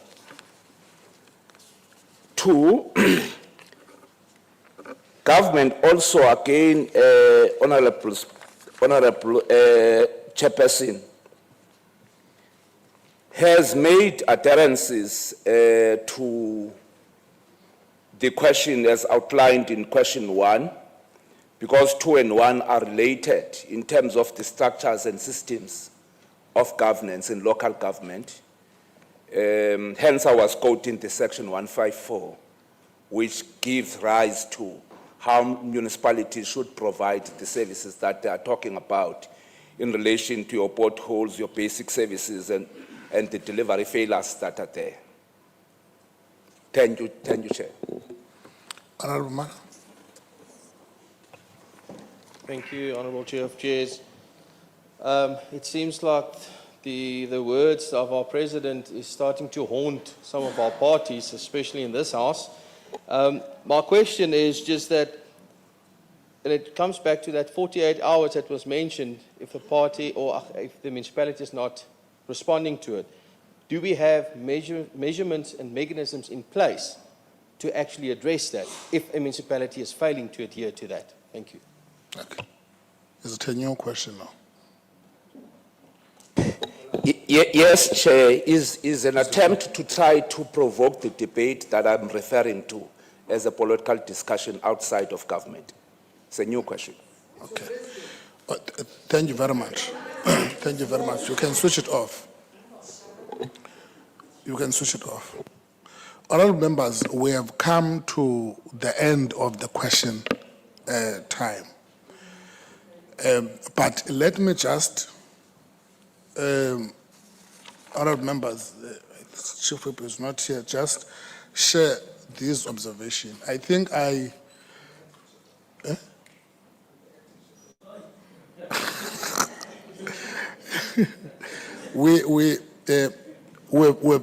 made to all the honourable members, I've just asked the team that we must get these responses. I'll tell you why. We must try and avoid, firstly, one of the legislations that are protecting this House. We're here to do oversight. None of the members can come to this House and give us the false information. We are protected by the legislation. We have the recourse. But in the very same vein, it is those legislations that then necessitated that a question time becomes a question time. No statement. We must avoid question times to use it as a member statement. I think it's an issue that, but will be empowered as presiding officers or speakers by getting also the responses. I felt, let me just note that. Can we then go to the next business? Honourable members, we shall move on to the second part of our business for the day. This is a sitting in terms of Rule 87 of the Standing Rules, whereby a person who is not a member of the legislature may address the legislature if invited by the Speaker after consultation with the Whips Committee. Commissioners from the IEC have joined us in the sitting to make the presentation on the 2024 national and provincial election results, as well as voting trends, focusing on low voter turnout and challenges faced during the registration, online and open days, and the actual voting day. Furthermore, the Director of SARS, Mr. Mhlaba, and his delegation have joined us in the sitting to make a presentation on the 2024-2025 tax year. Honorable members, the House now will conduct its business in the form of the Committee of the Whole House. Thank you.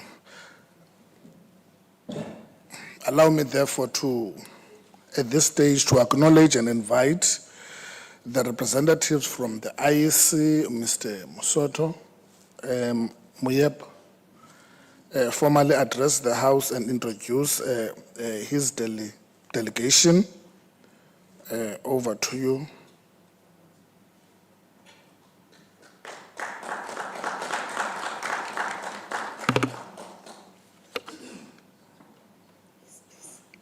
How many minutes do they have?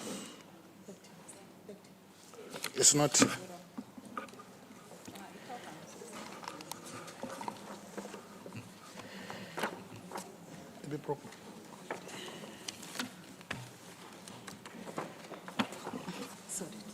Thank you, Honorable Acting Speaker.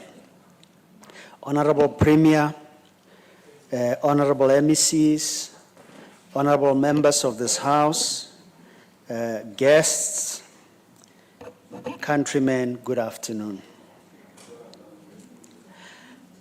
We are indeed honored to be here as the Electoral Commission of South Africa. We don't often come here, but today we bring warm greetings.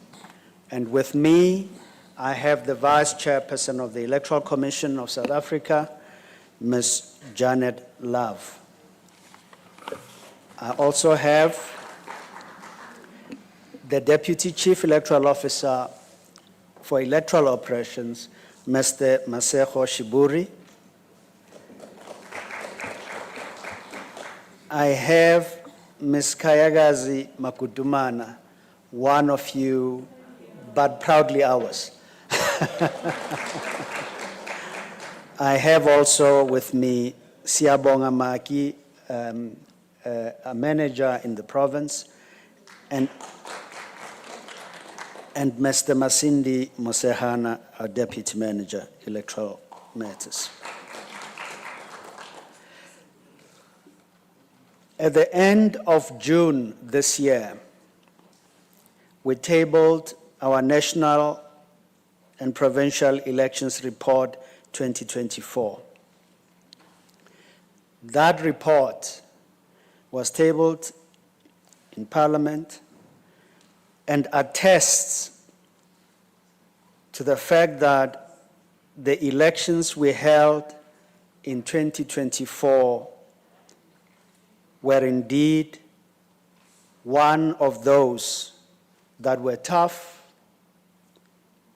but very, very robust.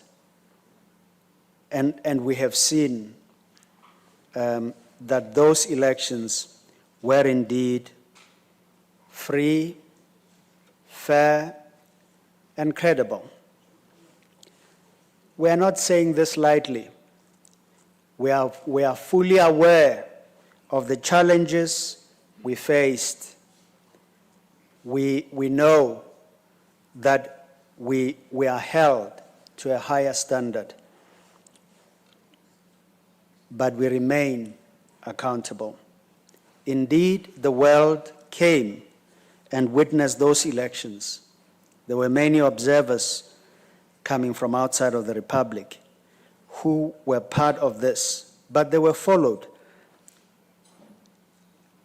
as part of the elections that took place across the globe last year. And the world attests to the fact that they did indeed meet credible election standards. They were tough, but they were neither mismanaged nor rigged. The election outcomes were legitimate and confirmed the will of the South African voter. To this end, the Electoral Commission has made available the records necessary to support the election outcomes as declared by the Commission. I want to say to this House that indeed those elections met the constitutional standard of freeness and fairness. On this score, the Commission entertains no doubt whatsoever. But not only has the election met the constitutional standards, as I've indicated, they were credible, they were free, and they were fair. Having said so,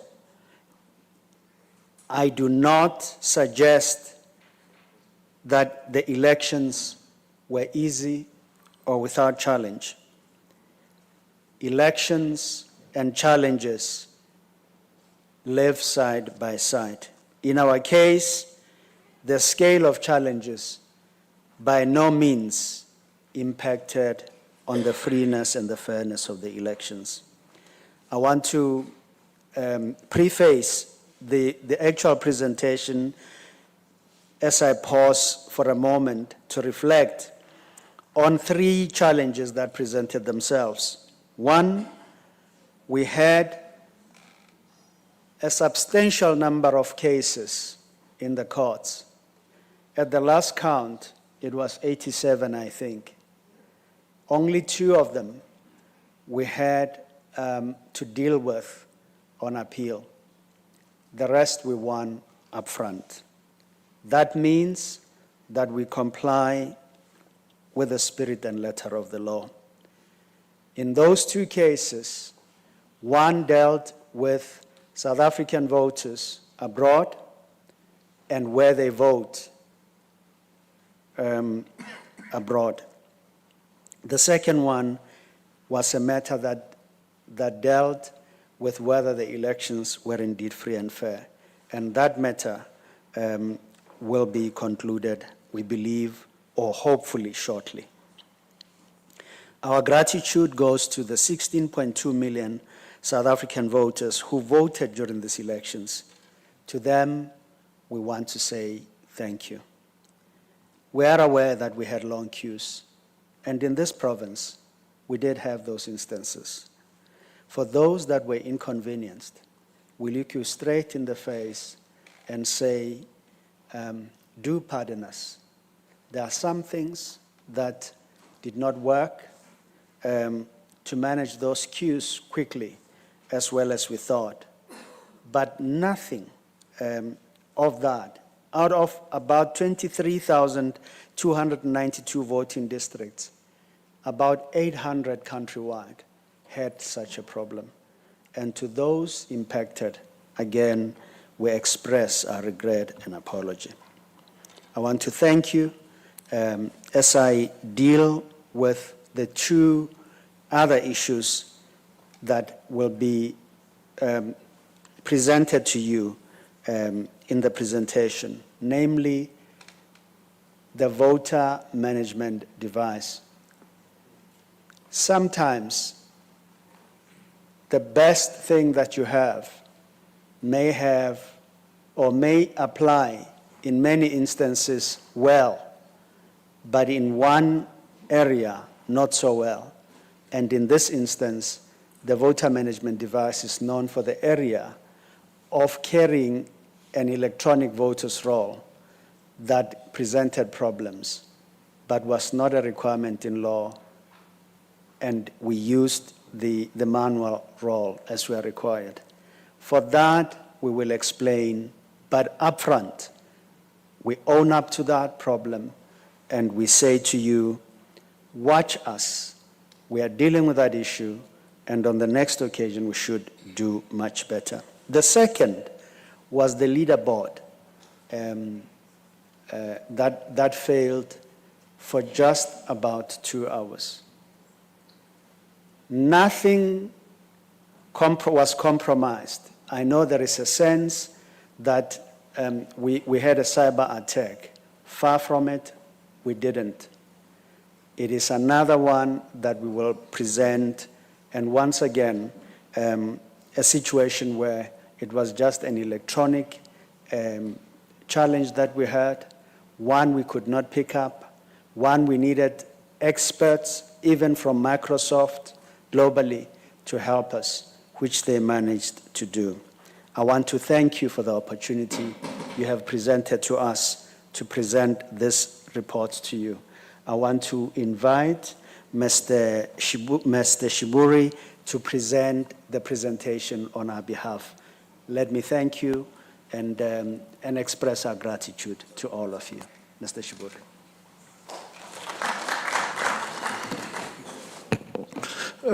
Presiding officers, Honorable Premier, representatives of our people. Just hold on. Honorable members, I'm told that the presentation has been sent to your devices. Thank you. In the time remaining, I'll deal with 3 presentations. Do I point at?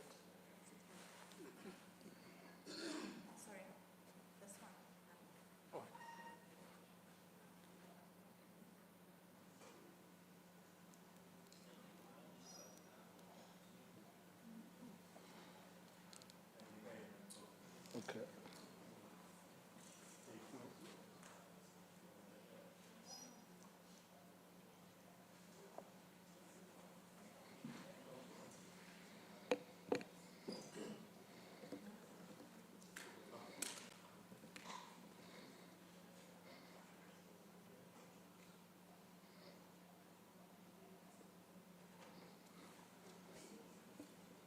In the interest of time, shall I commence and I'll ask somebody to manually move the slides. Next slide, please. As I said, in the time remaining, I'll drill pointedly with 3 issues. First, the elections report. Secondly, the planning scenario towards the next local government elections. Thirdly, to give insights on the unfolding public consultations related to e-voting. This slide summarizes the elections report. It tells a story. The biggest story to be told by this slide is the following. We had the biggest voters' roll yet for last year's election at 27.7 million voters. Women continue to be the bedrock of our electoral democracy. They constitute the majority of registered voters. They constitute the majority of electoral staff. They constitute the majority of people who turn out and vote. Sadly and regrettably, there's been a decline in their rate of representation in the National Assembly. We've had increased number of ballots for last year's election. As you recall, the 3rd ballot was introduced to facilitate the participation of independent candidates. In other words, candidates that are not affiliated to political parties. With each election, the number of contestants and parties increase. And that brings difficulty in the design of ballots. For the first time, we had a 2-column ballot. Parties sat one next to each other on the ballot paper to accommodate the number of contestants. The good thing is that even with that difficult ballot, the number of spoiled votes has decreased in last year's elections. And that's a testament to the sophistication of the South African voter and attest to ballot education that preceded the elections. One slide that deals specifically with this province, and I think needs to be applauded, is this one. It indicates that the Eastern Cape has the narrowest gap between those who are age-eligible citizens and those who are registered as voters at 85%, which means the highest number of registered voters in relation to the age-eligible population is to be found in the province of the Eastern Cape. I now wish to move to this slide to say a number of things. One, the slide shows the spread of civic education and voter education initiatives nationally. The next one shows the reach of community radio station per province. And this one speaks to the aggregate of all that we did on social media, in print media and in community radio stations to animate voters to participate in elections. So if there's one thing that can be said is the following. We can't explain the reduced rate of voter participation only as lack of voter education or apathy. In fact, the longitudinal surveys and studies that we've conducted points to a number of things that militate against participation by voters and not the difficulty in being able to cast their vote. I'll skip, in the interest of time, all the slides and get to the slides that the chairperson spoke about. What were the challenges in these elections? There were two challenges. One, related to the performance of the voters' roll applications on the VMD. A VMD is a tablet that was procured. All the applications that run on that tablet are in-house, developed by us, tested and brought into production to support electoral processes. None of those are a requirement in law. They are introductions to increase efficiency and convenience for voters. So what was the challenge? One of the 5 apps, which is the voters' roll app, had a coding error on voting day. Intermittently, it would duplicate transactions. So instead of scanning one ID number and send that ID number to the database, it replicated that as though it were multiple transactions. In the result, it slowed down the response rate. So you scan a voter's ID at the voting station and you had to wait seconds or minutes before you received a response. And because it persisted to send a message in order to receive a response, it ended up clogging the pipeline, resulting in the VMDs not responding or taking long periods of time to give us a response. Why did we use the VMD with the voters' roll? To obviate perceptions that were prevalent in 2019, that certain voters were able to present at their home voting station, remove the ink and proceed to vote at another voting station. So what that did is that it replicated all transactions in real time so that if a person votes here, we mark them and they go to another station, the database would have indicated that person has voted. And because the VMD and the voters' roll app is not germane to an electoral process, we were able to instruct our presiding officers to jettison the use of the VMDs and the voters' roll app and only use the hard copy voters' roll at the voting station. What were the impacts of that? It slowed down the queues because on the VMD, we had provided for it such that it took the decision-making from presiding officers. All that they needed to do was to scan a voter, the VMD would have confirmed the person is at the right voting station, issue them with the 3 ballots, or the person is out of their province, issue them only with the national compensatory ballot. We have begun the process to rewrite the code. We are testing it in by-elections, and all indications are that it is doing and it's performing as it should. The next area, and I propose to spend about 3 minutes on this one because it is critical for all of us, relates to the leaderboard. The leaderboard, in simple terms, are those big screens at the 9 provincial result centers, including the National Result Center. They are not the result system, but they feed from the result system. On the top of the screens there, it summarizes the following. On this top here, it summarizes the following. We count votes at a voting station. No ballot papers leave a voting station before we complete the vote in the presence of party agents. The results are transported to a local office of the IEC in an tamper-evident envelope for processes of scanning. The scanning and capturing happens at our local offices.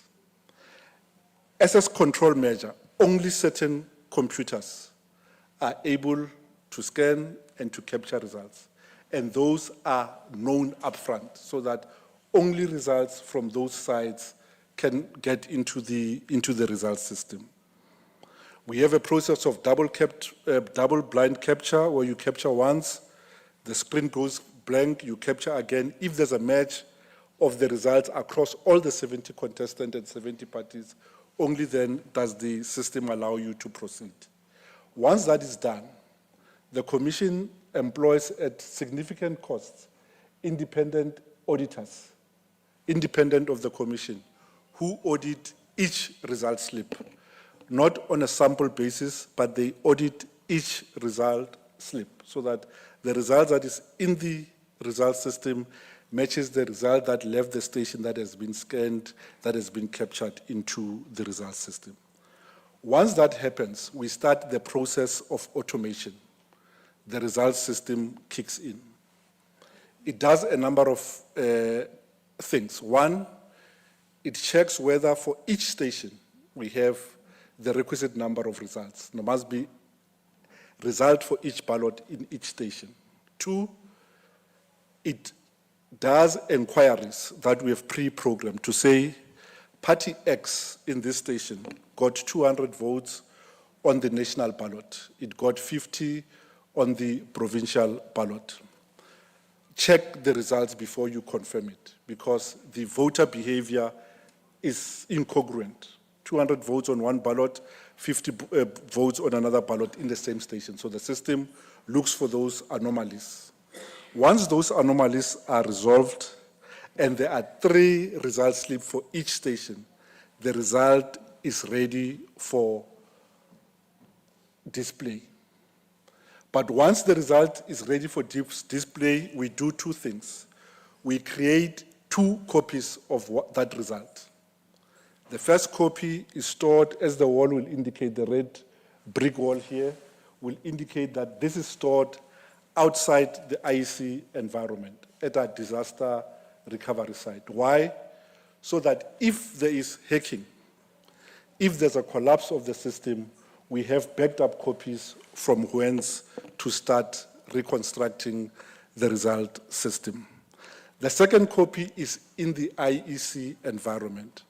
And those among us who've been to the result center, who've had to sit at our computers to get reports, the second copy is done to facilitate those reports so that reports do not share the processing speed and do not share the processing space with the result process that is currently underway. That way, you can maintain an efficient system that operates as it should. So why is it that on voting day, and not on voting day, on the Friday morning, why is it that we had a downtime of 2 hours? Around this time on Thursday, it became evident that there was a lag between the process that was done on the result system and the results that were projected on the leaderboard and by way of APIs to external parties. We spent the night trying to find a solution to optimize that lag, because the business rule was that we must replicate results every 30 minutes. Over time, and owing to the third ballot, there was a lag in the completion rate between the result system and what was displayed. Our engineers looked at this, and in the morning on Friday, they had a solution. And we authorized that that solution be brought into production. When they activated that optimization, we should have reduced the replication time from 30 minutes to 5 minutes. Inadvertently, they left a tag on that says results should not display. And as a result, the screens had 0 results for all political contestants. Remember, the leaderboard is just a display screen. It is not a result system. That's why when the issue was reported, some of us who were working on results could not really understand because the system was up, the results were there, and as it would have been shown in court papers, we were able to demonstrate with logs the results that were captured, even in that 2-hour downtime on the result system. As the chair said, in that 2-hour period, no results were interfered with, no results were altered, and that was not a consequence of a hack or interference, but it was an error in going live with an optimization. Lastly, the leaderboard is not legislated. It is not a requirement. It is a proactive introduction by the Commission to maximize access for stakeholders into the results processing so that results processing and tabulation doesn't happen only on the screens of commissioners and staff of the Electoral Commission. Now that we've dealt with this, we'll move with a bit of haste. I'll skip all these slides. The documents are with members of the legislature. This slide tells us one thing. Even with the declining rate of participation, all hope is not lost because 71% of citizens still tell us that they still believe in the duty to vote. So it is not a lost cause. There is 71% of persons who can still yet be animated to participate and be engaged with affairs of their country. This deals with the second part of my presentation, which is preparations for local government elections 2026, 2027. Sorry, Maris. You are left with 10 minutes. 10 minutes. Yeah. Thank you, sir.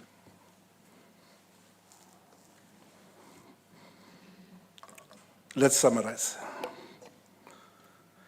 The next general election of municipal councils falls due between 2nd November 2026 and no later than the end of January 2027. We know this because the law says a term of a municipal council subsists for 5 years. The law again tells us that an election must be held 90 days within the end of the term coming to an end. The current terms of municipal councils were elected on the 1st of November 2021. On that reckoning, the 5-year expires on midnight, the 1st of November 2026. And it is thus competent from the 2nd of November 2026 for an election to be held.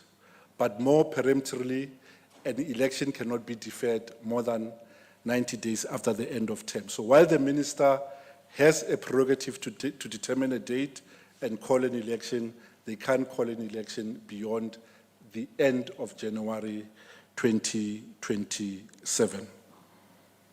So consultations between the minister and the commission have begun. They remain yet finalized. So what are we planning on? We're planning on having 2 voter registration weekends if Treasury authorizes the retention of funds that we've created saving for to support 2 registration weekends. If National Treasury doesn't authorize that, we are funded only for 1 registration weekend, which will be in either June or July next year. Before the voter registration weekend, we will receive the ward maps from the MDB at the end of October this year, and again at the end of January next year. Because new ward boundaries have an effect of destabilizing the voters' roll, we will have to have projects to identify VDs that have been affected by the new wards, voters that have been displaced by the new wards, so that we register those and we communicate with them ahead of the elections. On 30 April 2026, beyond 30 April 2026, it will not be competent for an MEC of local government to call by election because Section 25(6) of the Municipal Structures Act places a period of cessation of by-elections ahead of a general election. It is, however, possible that by-election may still be administered beyond the 30th of April, because the 30th of April is concerned with the date of vacancy, not the date on which a by-election must be held. So if a by-election, if a vacancy arises on the 29th of April, the MEC may still call that by-election, and that by-election will happen typically in July or August 2026. However, beyond the 30th of April 2026, it is not competent for an MEC to call a by-election. Could I ask that we go to the next presentation, which is the last one, which I'll take in 4 minutes. And this relates to e-voting. And let's frame the input as follows. With each election, the number of contestants increases, be they independents or political parties. Why are we interested in that? We are interested because the number of contestants translate into a lengthier ballot paper which visits cognitive difficulties on voters to, one, identify their party and make a mark against that party with confidence. So that is the only consideration of the Commission. Two, the uptake of technology among citizens and the penetration of internet is on an increase. So it is no longer counterintuitive for people to interact with technology in their daily lives. So with that in mind, the Commission has started a process to look at the desirability, one, and two, the feasibility of the country introducing electronic voting at some point. Why should we consider electronic voting? Or before we go there, let's start with what is electronic voting? Electronic voting means just an electronic system that can be used to do two things. One, to cast, in other words, you vote using something other than a paper ballot paper. Two, it can be used to count. So it depends on the business case. But also it can be used for both, as an interface for making a ballot, for marking a ballot, as well as accounting and tabulation. Second thing, electronic voting can both be internet-based, which is remote voting, like in Estonia, or it could be a machine at a voting station, like in Venezuela, and most of the jurisdictions where electronic voting is being used. In slides 9 to 14, in the interest of time, I won't go to them, we set out the summaries and the typology of electronic voting. And what is the objective of even considering electronic voting? One is to see if whether you implement electronic voting, you may increase access to the vote for people who otherwise would not be able to participate in shaping affairs of their country. Two, to improve electoral efficiency, because manual systems are prone to manipulation, are prone to human error, they are labor intensive, and therefore it takes time to release results. Whereas it is theoretically possible, when you use technology at the close of a station, you press a ballot, you already have a result at that voting station. Thirdly, to see whether introducing of electronic voting may increase the turnout of certain demographics, particularly young persons. Slide 19 summarizes the key considerations. In other words, what is it that the country must grapple with? What is it, as policymakers, we should consider when we enter into the debate for e-voting? Slides 20 to 25 gives a summary of the jurisdictions that have either successfully employed electronic voting, those that have tried and gone back, those that have failed dismally, because we don't have to repeat the mistakes that history teaches us. So in slides 20 to slide 25, you'll get those examples. In conclusion, what are we saying? We're asking that as policymakers, you interact with this process with a view to inform and shape the decision that the country must take on whether it is feasible or whether it is desirable to adopt electronic voting. Having said that, let me say the following. One, the Commission has not taken any decision. In any case, it is not up to the Commission to make this kind of policy decision.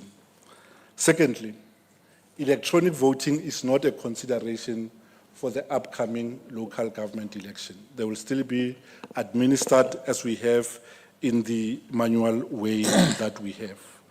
Lastly, the Commission is acutely aware that technology is never neutral. And therefore, this debate must be entered on on a basis of data, on a basis of empirical evidence. Because, for example, if you say, let's introduce remote voting. Your time is up. Thank you. Thank you, Chair. Thank you very much. Thanks. Honorable members, it's your time now. Presentation has been made, questions, engagement with the presentation. Honorable Pele, Honorable Mvoko, you are number 2. Honorable Makashela, number 3. Honorable Dr. Bese, number 4. Honorable Koboshiane, number 5. Number 6, Honorable Tony. Number 7, Honorable Mhlaba. Number 8, Honorable Kasim. Number 9, Dr. Fik. Number 10, Honorable Mokhatose. Number 11, Honorable Konsewe. Those are the 11 hands. You know your number. Let's go to number 1. Thank you, Honorable Acting Speaker. I think anybody who is honest must say that IEC has been doing a very good job. I think I must make this comment because if you look at the democracies around Africa and considering what has been happening the past years, truly, there are shortcomings, but IEC is doing a good job. But my clarity questions, not necessarily clarity questions. You see, your own survey said about, because the electronic voting becomes a very key issue because of the reason that there is a trend of decline of people going to the polling stations. So one of the options we can make is electronic voting. Now the question is, according to your survey, it is saying that 66% of the people whom you made the survey do not even having any idea of the electronic voting. 47% in that survey said that they are doubtful about the safety of the information as well as the data validity. So my question is that, so before even making it as an option, the first thing the country has to do is people to be educated on electronic voting. Big democracies like India is doing electronic voting. So it is possible, but how we do? But that is not being mentioned. The second one is about, there are 642, something like that, political parties registered. I know that there are 192 who have not renewed their registration. But the question is that, if you compare with a population of around 60 million people with the electorate of 40 million, that number, should we not bring a kind of control on it? We understand that it is the constitutional freedom, somebody to form a party. But we need to make some kind of amendments. I again bring an example of India because of the population group, because it's around 500 million people voting. There is 2,700 parties. We already got 600 political parties. So now, is it not the right time to think that there should be national parties? Means, in a particular election, if a party is not able to get 5%, they cannot be considered as a national party, which is supposed to be linked even with the funding of the party. I think it is the right time we need to look at it. because otherwise, let's say everyone get an opportunity to register the political party, and the political parties become 500 to 20,000, 50,000, nothing we can do. So there could be some criteria we need to put it to say this can be a provincial party because it's managed to get 30% of the votes in that particular. I'm not saying, I'm not detecting, but it needs to be looked. Thank you, Chair. Thank you. Number 2. Thank you very much, Chair of Chairs. I have comments. I don't think I have questions. All minor comments. Judging by the 2020, the last elections, the first observation is that the quality of the personnel of IEC deteriorated to the lowest level ever. I don't know why. I'm not going to make any proposal, but in all the elections that we've had, the quality that you had in your previous elections was the worst you could ever have as IEC. Maybe you would make a comment on that one. But the second part is, the more you progress, but the more your equipment is malfunctioning. Many voting stations couldn't even start at the time of starting the previous elections, precisely because the equipment was not working in many voting stations. Now, and I'm imagining now that we want to move to e-voting, it's not something I would really, I'm not looking forward to the one of e-voting, precisely because of the history of this country. If you look at the Eastern Cape, the two sides of the Eastern Cape, where this e-voting would work, and yeah, it will pose a serious challenge in this. But now, if we're gravitating towards that now, given these two challenges, it will be very difficult for many people, even for parties, to agree into e-voting until you polish these things on e. And the last one would be, actually this is what Honorable Pillai just raised, on a deterrence. Isn't there a way that perhaps there could be deterrence into the emergence of the parties? I don't want to make proposals, but is there anything that that IEC could come up with to try to be a deterrent? Because the way now parties are mushrooming is a bit scary. That's the only question I have. Thank you, Honorable Chair of Chairs. Thanks. Honorable Chief Whip. Thank you, Chair of Chairs, Acting Speaker. Let me appreciate the presentation done by our Independent Electoral Commission. My issues, just few.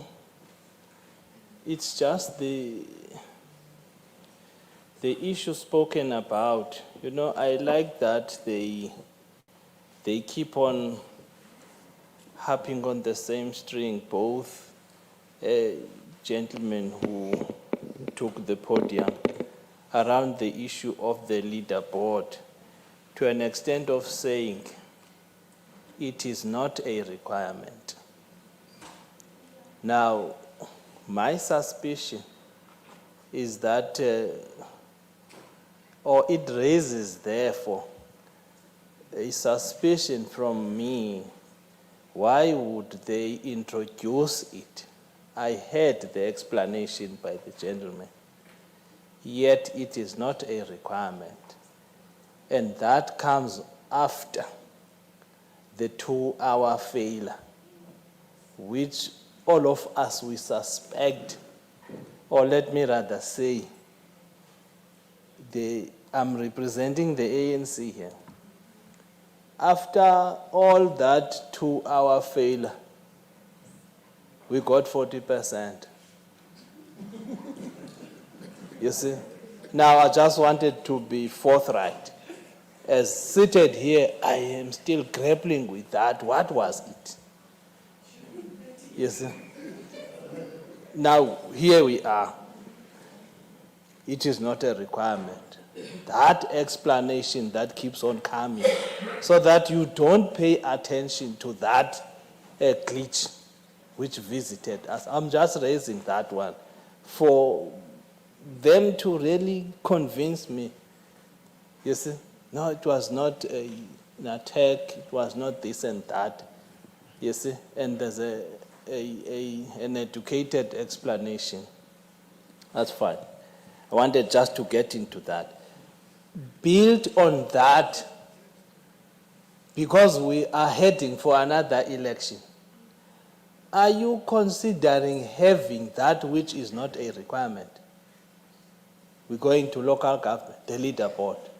If you're still considering to have it, is there any measure put in place by IEC in an event there is that 2-hour thing visiting you again? Because it may visit you. Now, the VMD issue. VMD, you bring your ID, it then produces quite a lot of this, if I got it right. Eh? Now, my interest is just on, Lepatiam is written made in China. The VMD. Because we are living in an era where we suspect each other here. That could be that this VMD was bought somewhere. Hence the result. I'm just raising that one. Now, I'm just checking. Leave that one. I'm still on the VMD. After how much damage, if I may call it a damage, was there a decision of jettisoning the VMD? It must have been, because look, I'm raising this because we're always on the ground there, dealing with electorate and IEC. And when you get closer to those whom you refer as presiding officers, they leave much to be desired as those officials appointed and claimed to be trained by IEC, vis-a-vis a party agent.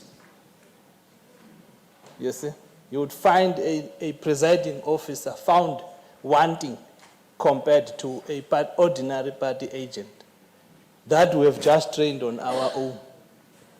So I'm just checking the extent of damage. At what point, in terms of the damage done by that, was it then called off in terms of resorting to manual? Now, my parting shot, Chair, is on the issue of the issue of the e-voting. I'm just looking at the list here. If the listed countries here is anything scientific, it then means this has not received an overwhelming support internationally. Because of the 195 countries, only 16, according to this, are on e-voting. Where is the rest? In Africa, of the 54, only 2 mentioned here, DRC and Namibia. I may have missed another one, of the 54. It shows, therefore, that this, we heard you clearly, that it's not going to be used now. You are still bringing it. You are still proposing its implementation and usage. But I think we just want to be clear that this must, because we have a bad experience and we're still suspicious in the tertiary institutions when we elect SRCs. We're using the same and it's causing us pain every day. My parting shot, do you still have section 24A, which was another elephant or a challenge that we still suspect it was deliberately introduced to inconvenience our voters? However, if it was agreed by us, I request a review of such wherever it has to be reviewed. Thank you very much. Sorry for being... Thank you. Thank you, Honourable Speaker. Number 4, Dr. Bese. Thank you, Honorable Chair. First and foremost, I assume that after 2024 elections, you did a thorough analysis of the problems that were actually emanating during the elections, I assume.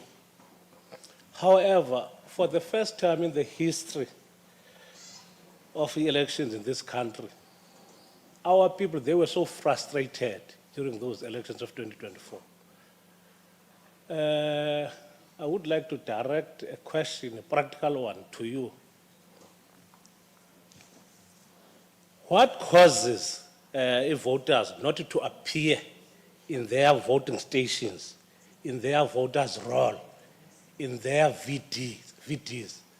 Because our people, they were just going up and down. They were so frustrated, going up and down, trying to get their names in various wards in terms of the voters' roll. What causes that? It's a poor management. What causes that?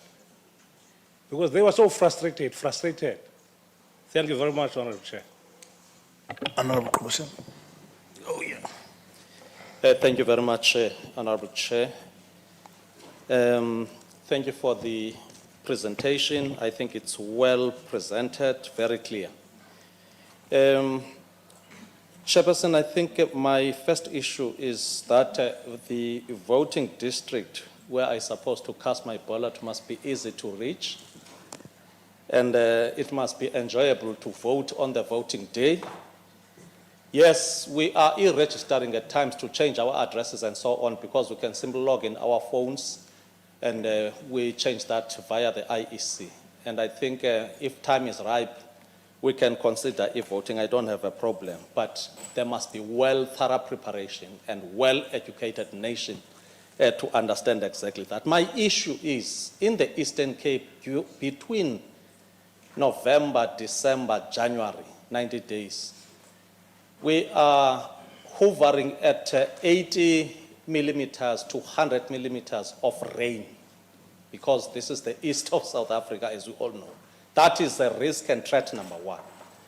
The state of readiness to ensure that millions of the population of the province is able to cross the rivers, go to the voting stations, delivering of voter papers and so on those rainy days, because we know that we need to adequately prepare logistically to ensure that we reach each and every voter.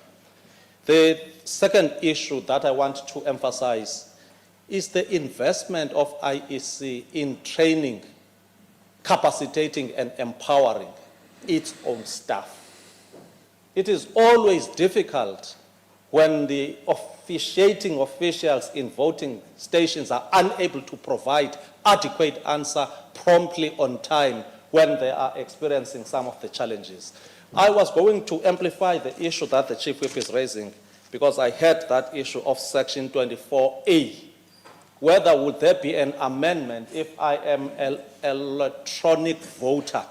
You vote where you are, you vote where you are registered, you vote in the area where your address is indicating, but now I'm in my cell phone and I'm in Cape Town, and I know that I've been registered in Umtata. Would there be an amendment into that kind of legislation so that it can suit whoever in the Republic who is interested to vote a ward councillor one knows in the area where he or she is coming from? So that's the whole intention, but I think it is well covered. Thank you very much, Chair. Thanks, Honorable. Honorable Tom. Thank you very much, Chair. Let me also write on the already established protocol.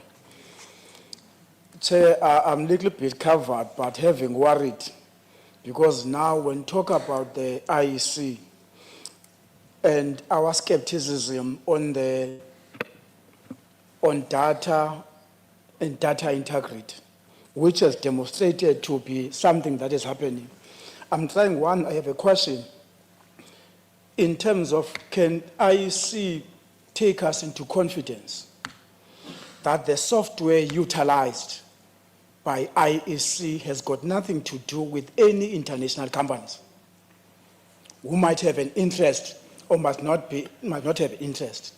The reason we are raising these issues is because of the suspicions. Because majority of companies who develop softwares are partnering with international companies. So that talks about the credibility. Can we be clarified? Two, ideally, it might be required that at least in future we might have an e-voting. But given the trends, especially the Eastern Cape, which is rural in nature, in terms of the infrastructure, currently there are areas where you cannot access in terms of network connectivity. Even IEC itself, at times we move there by cars to access even stats because there is no connectivity to reach there. Even their system that they are using, it takes time to rove, to access information. And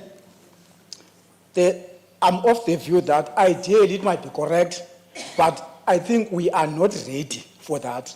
There are areas where I think IEC must try and test in terms of sampling, even the issue of public participation, if they can venture and partner, so that and check how it works in terms of the access to connectivity.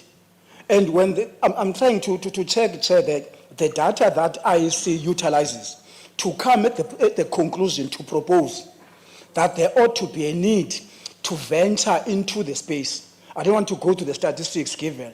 And the example given about DRC, look at what is taking place there. The results at times are not acceptable by communities. So I think IEC's got the responsibility to go back and work with other stakeholders in terms of making sure that there is a network infrastructure built and also public awareness and education of our communities in terms of the usage. Currently, we have challenges in terms of the cyber crimes, which people have an access even to your own data, even literate as you are. How much more to the ordinary voters here, especially in the Eastern Cape? That is why I'm saying I think ideally it's an ideal situation, but we are not ready for it now. Lastly, Chair, Section 24A notification, because the understanding on the Section 24A was that it's an administrative matter. You just notify IEC so that they can have the ballot papers. When you arrive, there's no shortage of ballot papers, so that they become ready.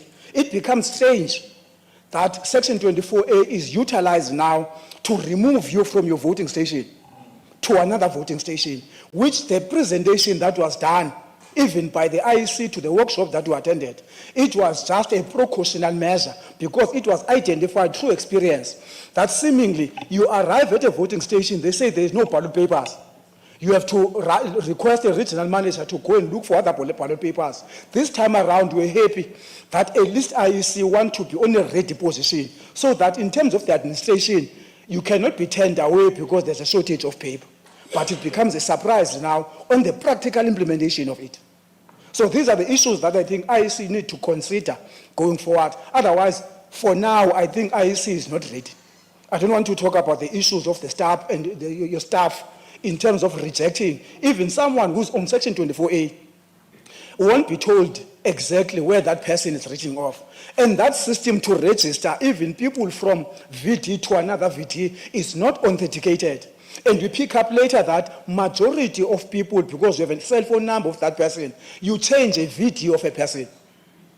So that process was not even thoroughly checked against these challenges. Thank you very much, sir. Thank you. Number 7.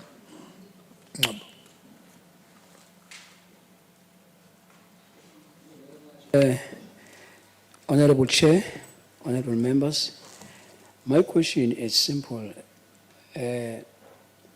What are your strategies to win those people who are discouraged to participate in voting because of many issues like the issue of service delivery? What are your strategies? Because everybody, we strongly believe that everybody should be given an opportunity to vote and be encouraged to vote. But there are those people who are discouraged, not knowing even today whether they are going to vote or not. So I want to know, what are your strategies? Because I believe that there should be a connection between service delivery and voting as well. Because you cannot just call people to vote without even knowing what is happening in their communities.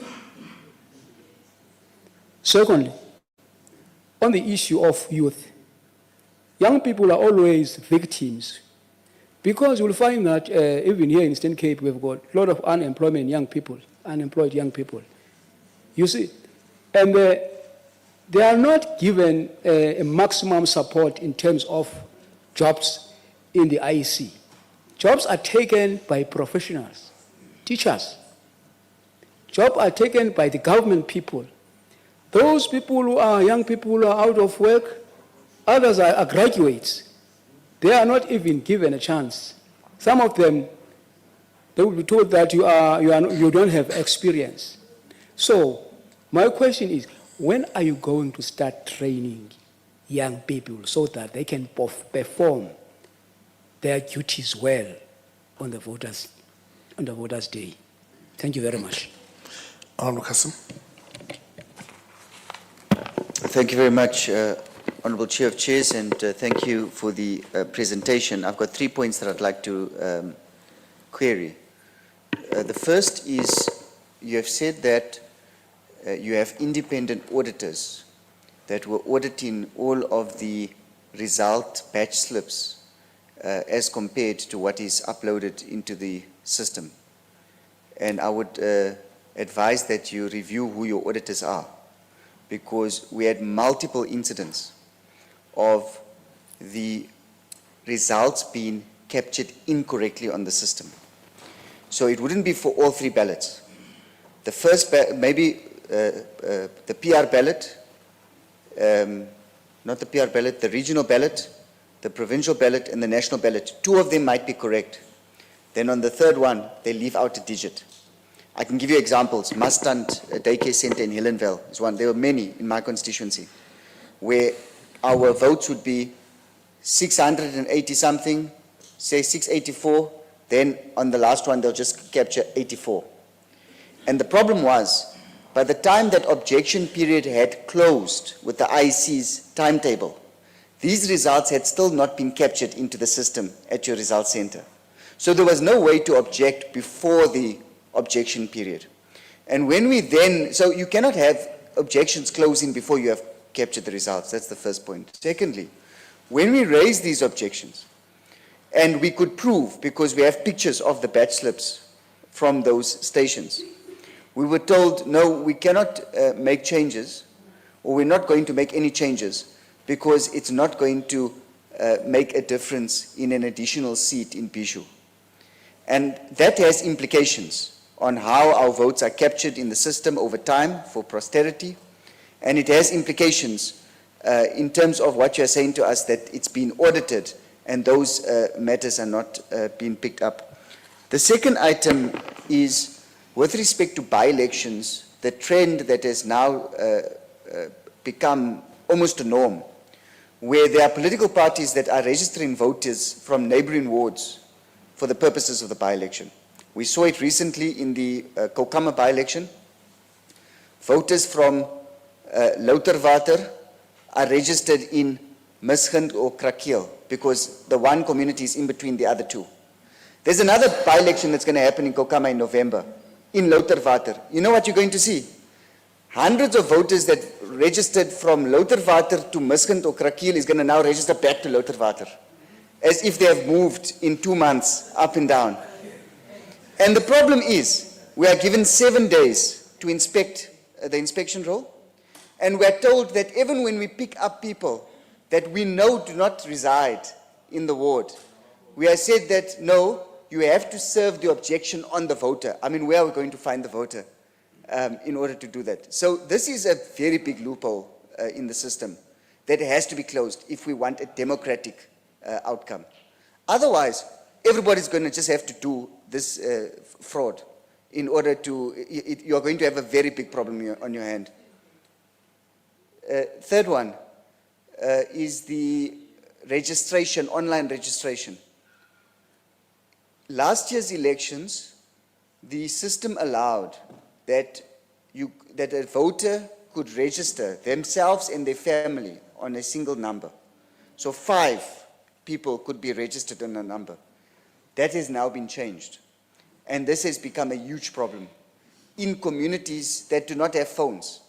Not all, particularly low-income communities, have access to phones, and many of them do not have the luxury of being available on registration weekends to be able to go and register physically. And there has to be a way around this, because if a voter does not have a number, they must be able to use a relative's number to do so. So I would like to request that that is looked at further. Those are my 3 items. Thank you, Chair. Okay, Dr. Fick. Thank you, Honorable Acting Speaker. Honorable First- Tebeka. Honorable Tebeka. I can hear you here. We can all hear. Thank you. Honorable Chair, Acting Speaker, just with regards to the number of ballots that are printed, how is that number determined? If there is a ratio, let's call it 2 to 1, 3 to 1, is that number, whatever it is, then also then used to distribute to the voting stations? Because that then will assist in not running out of ballot papers. Then the ballot papers that are unused, what happens to those ballot papers? Where are they stored? And then is there a balance of the number of votes versus the number of unused voters subtracted from the number of ballot papers printed? Thank you. Thanks. Honorable Mkhotos. You're covered. Honorable. Thank you so much, Chair. Actually, let's appreciate the thought of the Commission on the e-voting. Otherwise, for the Eastern Cape, I don't think it's at least conducive or appropriate.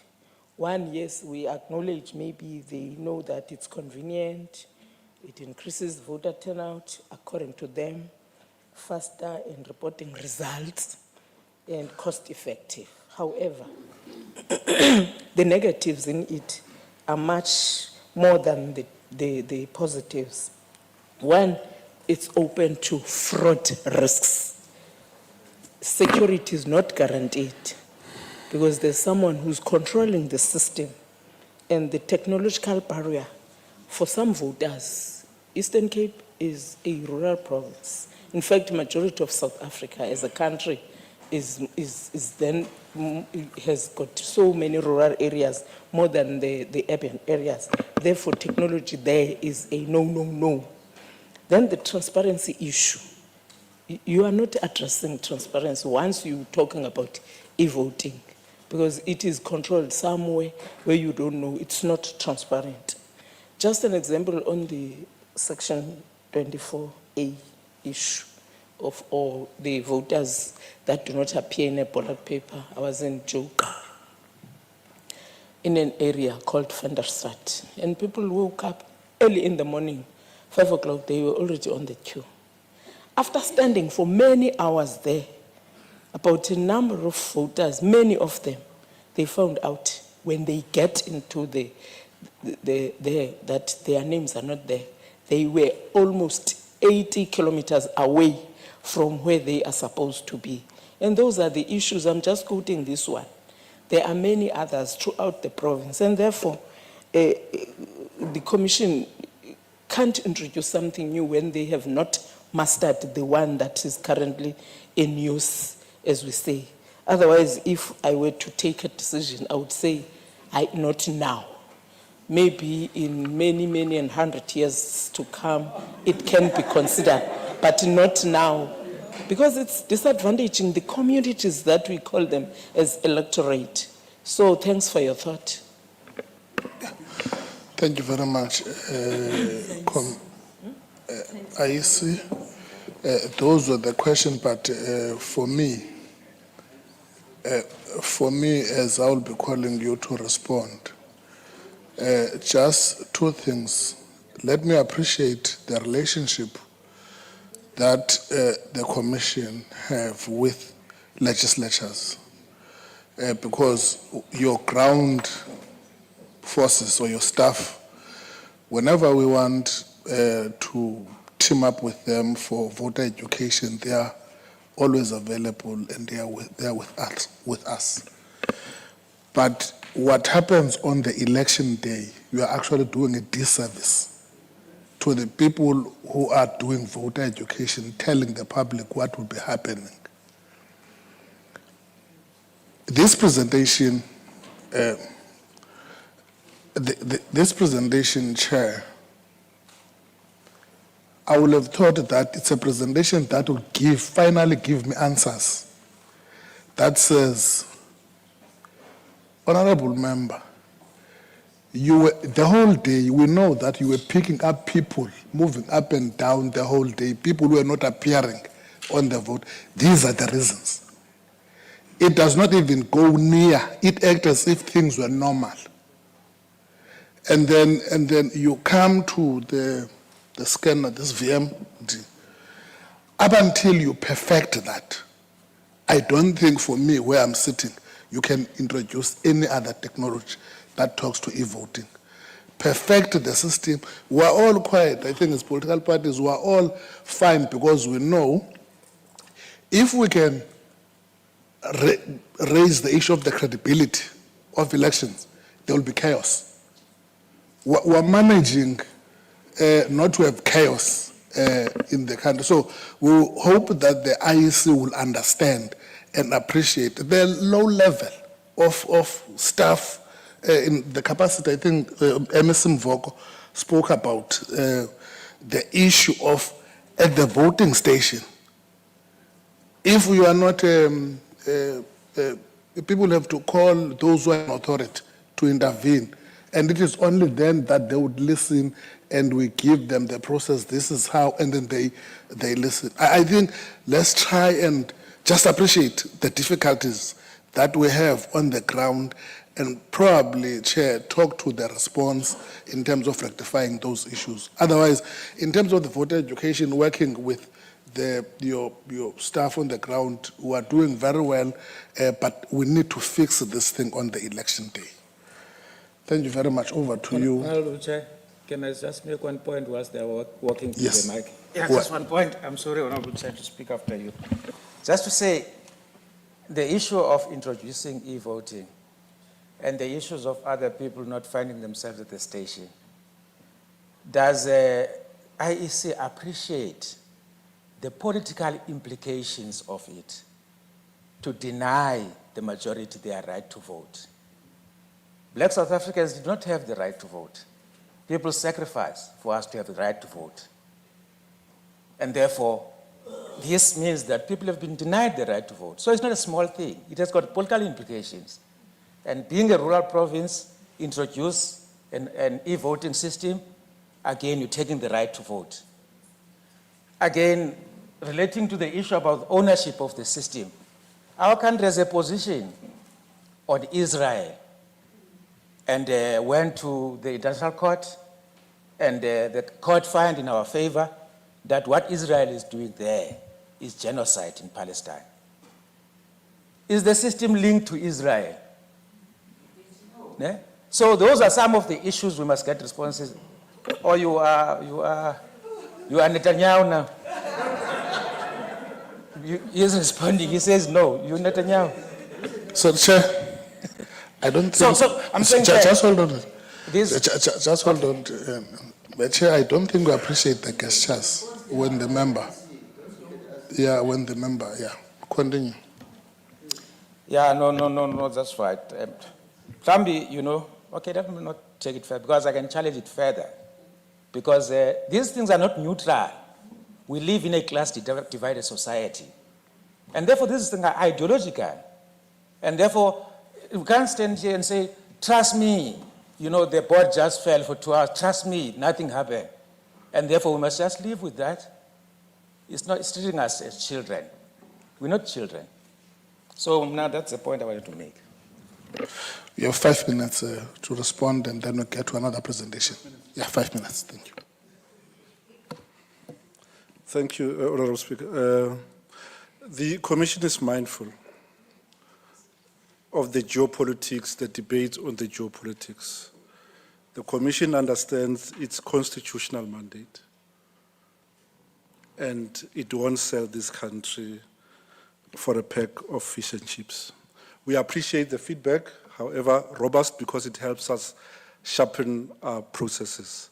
But there are statements that cannot go unchallenged. And I wouldn't want to deal directly with members. Let me rather cluster the responses into themes, and I'll ask the chair and vice chair to sweep. One, on the issue of the caliber of staff at the voting station. The assessment is correct. Over time, we've allowed ourselves to be clobbered by not voters, by political parties, to say you are employing people who are already employed, who already have jobs.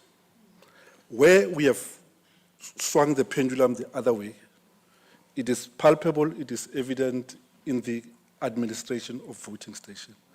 A voting process is robust.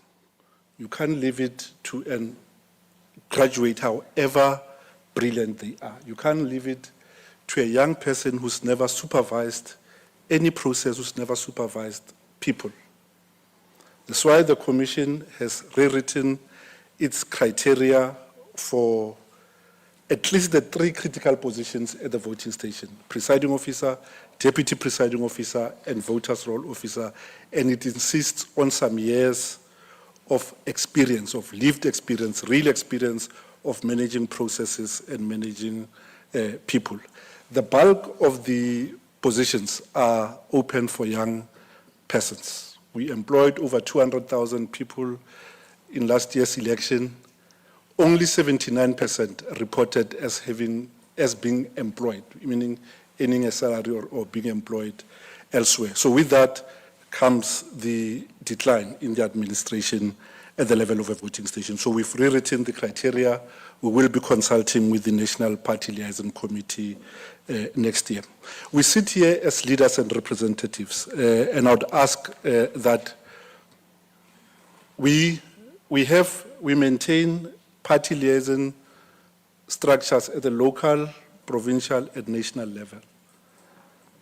If I were to stand here, I'm going to speculate on why people were not on certain segments of the road. There could be a number of reasons. One, with the VMD, it gives us intelligence to link a person to the VD in which they are registered. The fact that the person was registered there and voted there over years doesn't mean they're in the correct voting district. And if you remember Kam and Mhlaba, they said the Commission must make sure that it has addresses of voters and that a voter's address must have a nexus with the ward in which they are represented. Section 11 of the Electoral Act places an obligation on the CEO to change the registration of voters whose address does not locate them in the ward in which they are registered. We serve people with notices of the intention. So that we can be thorough. We're talking about the people who are staying in the VTs. No, Chair, it can't be one. There could be a multitude of reasons. That's why I am making a plea that let's use the local party liaison structure. Give them those information so that we can sit in the local party liaison committee and say, here's a voter, here's their ID number.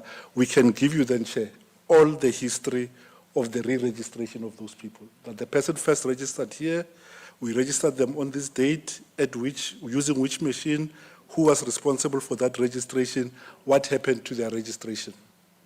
And more often than not, it is people who are made to sign promises for jobs by parties, and those parties go unbeknown to them, effect amendments to the registration status. The second question linked to registration of voters, that yes, it is true, we used to have a liberal dispensation, mindful that people live in different social settings, to enable people in their household to help those less fortunate to register as voters. We allowed one cell phone number to register 5 ID numbers. But because of the abuse, the Commission took a decision to limit that to 1-to-1. Because for by-election, people sat with people's ID numbers and they registered them unbeknown to them in the wards where there are by-elections. So the convenience that was intended for voters has had to be reversed because of the difficulties that are presented. We'll continue to look for other interventions and solutions to deal with that, but for now, that is the situation. One ID number to one cell phone number to limit the risk. The questions and the contribution on e-voting, we appreciate, Chair. And Conclude. There is SARS that is there. okay, could I yield to the chairperson? Maybe Yeah, no, Chair, I want you to come for closing remarks. Yeah, I want you to come. We just need some assurances.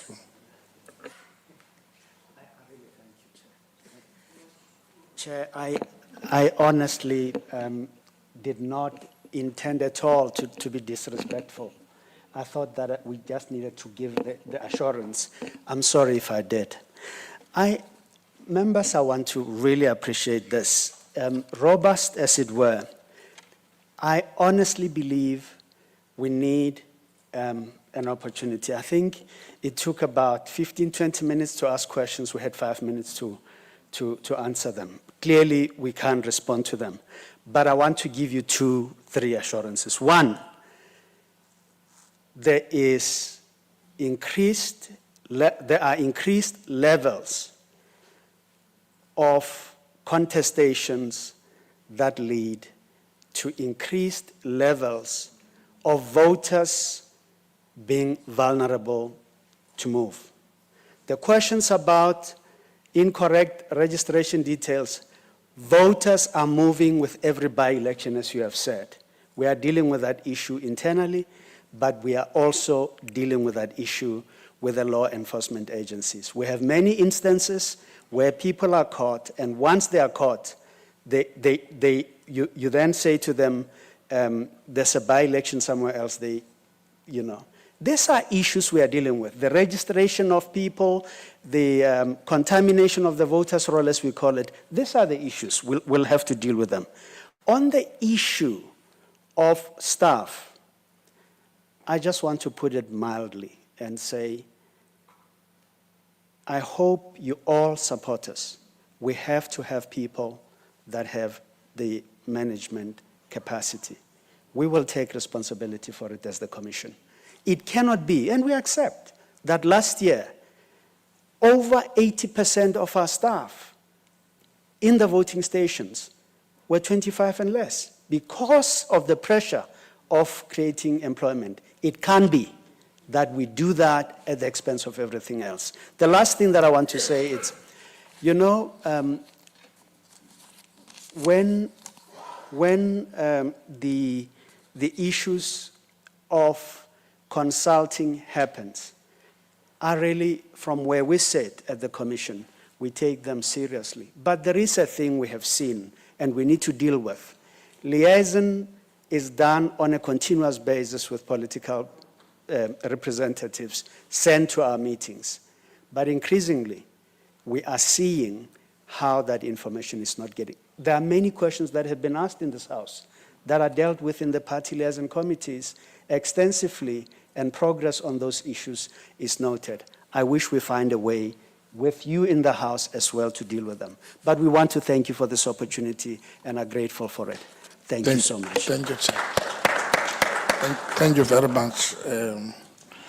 Thanks very much, and we will continue with the partnership, especially with the team on the ground. Mama Kutumani. No, thank you very much. Thank you. Can we then call to SARS? Mr. Mhlaba?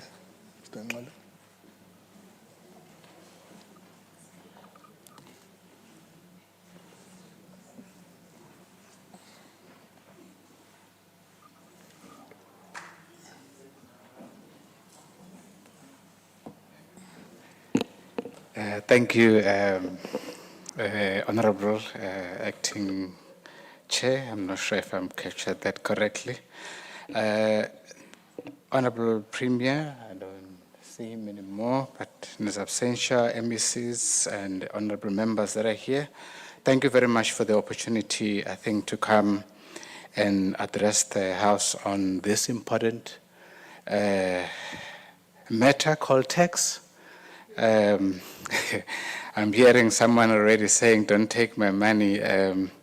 It's not me, it's the legislation that was passed by the legislatures that capacitates me to do what I need to do. As you know, our mandate at SARS is to collect revenue and to improve compliance. And one way of doing that, I think the strategic intent of SARS, which we have crafted, is to promote voluntary compliance. We would like everyone to... Don't forget to introduce your team. Yeah, when I finish. Okay. Thanks. Yeah, we will...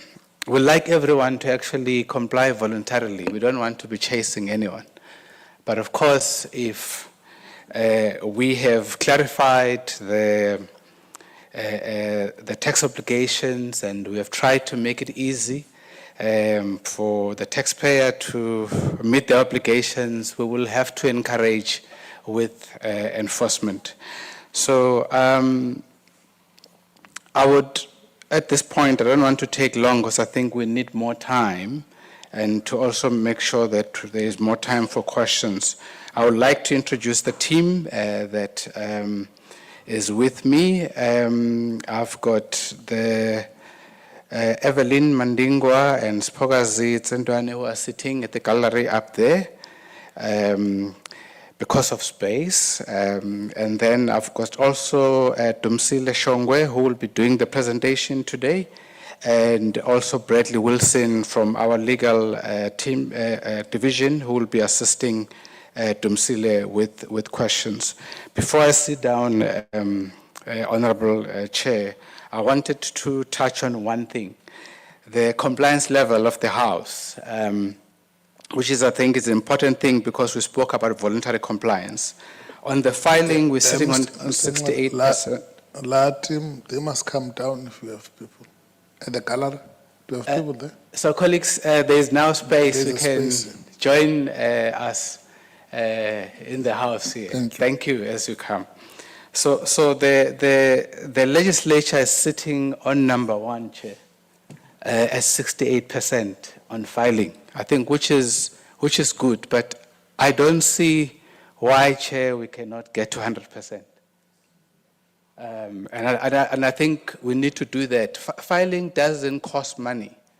Therefore, let's try and make sure that we file on time. The deadline is coming on the 20th of October, and there shouldn't be any excuse. And you can avoid penalties when you file on time. So let's please do that. We don't want to be levying penalties unnecessarily. On payment compliance, while I understand there is a affordability issue, sometimes it's sitting at 25%, you rank number 7. I'm sure we can improve that. So I'm hoping that next time, Chair, we'll be talking much improved figures. I'll hand over to Dumi in the interest of time to take us through the presentation. Thank you. Over to you.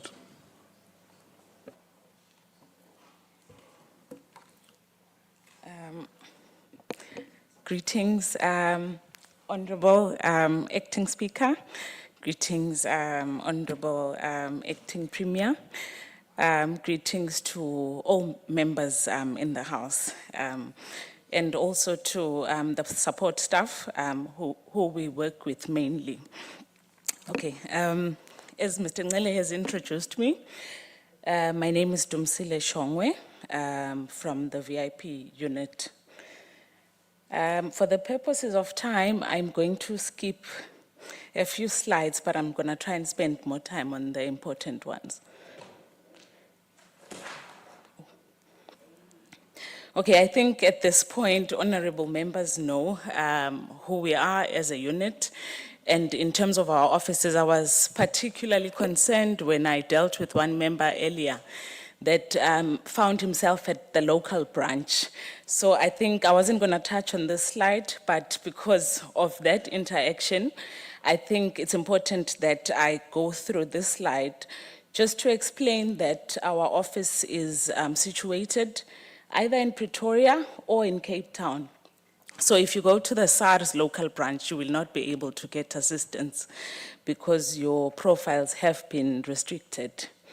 However, with that being said, we do our best to come to the legislature to assist members on a one-on-one basis. And then also we do have dedicated contact numbers where members can actually contact us should they need assistance. Also, we've got dedicated email addresses where members can contact us.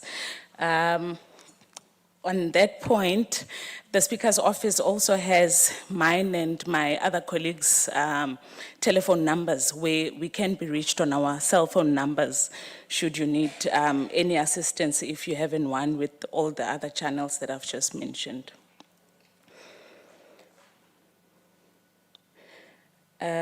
Okay. So one of the other important things that I would like to touch on, and we started picking this up during this filing season, where we've introduced the two-factor authentication, where we've picked up that a lot of clients still have outdated personal information, particularly when it comes to the cell phone number, because that's where the OTP would be sent, either the cell phone number or the email address. So it's very, very important that you update your personal information with SARS, and that would include your postal and physical address, your banking details, and this is just to make sure that if there's any monies that's owed to you by SARS, that we can pay them without any delays. And then, like I mentioned, the email address is important, and also if you've changed your tax practitioner, it is important that you update that with us. My boss has already mentioned the closing date for this filing season being the 20th of October, which means we have just less than, or just 10 days. So let us please make sure that if you are a non-provisional taxpayer, that your return is in by the 20th of October.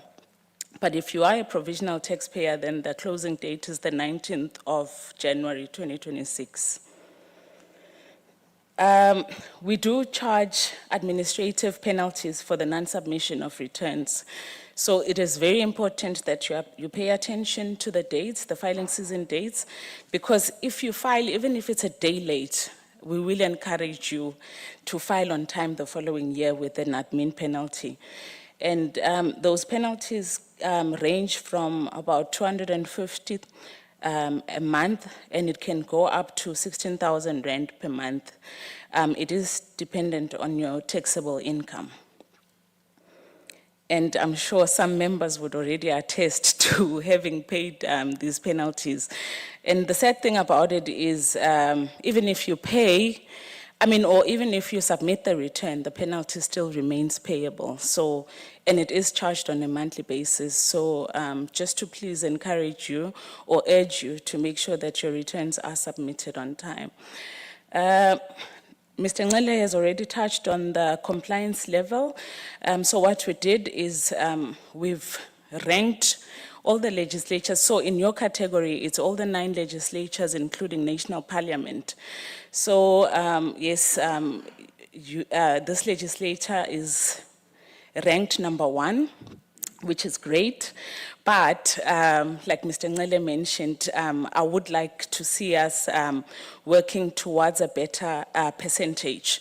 So can we please try for 98% for this year, honorable members? We are tracking this on a monthly basis. We've pulled stats yesterday just to check how the legislature is doing.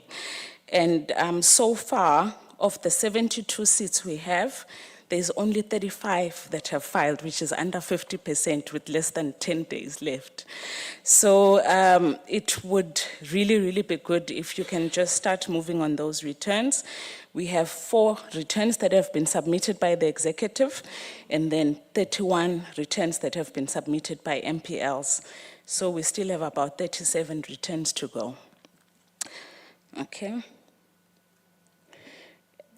And then on the payment compliance, as Mr. Ngele has mentioned, it is a affordability issue. However, there are things that we can do just to try and manage it, because if you know that year after year you are owing SARS, let us come together and then look at what it is that's making you owe.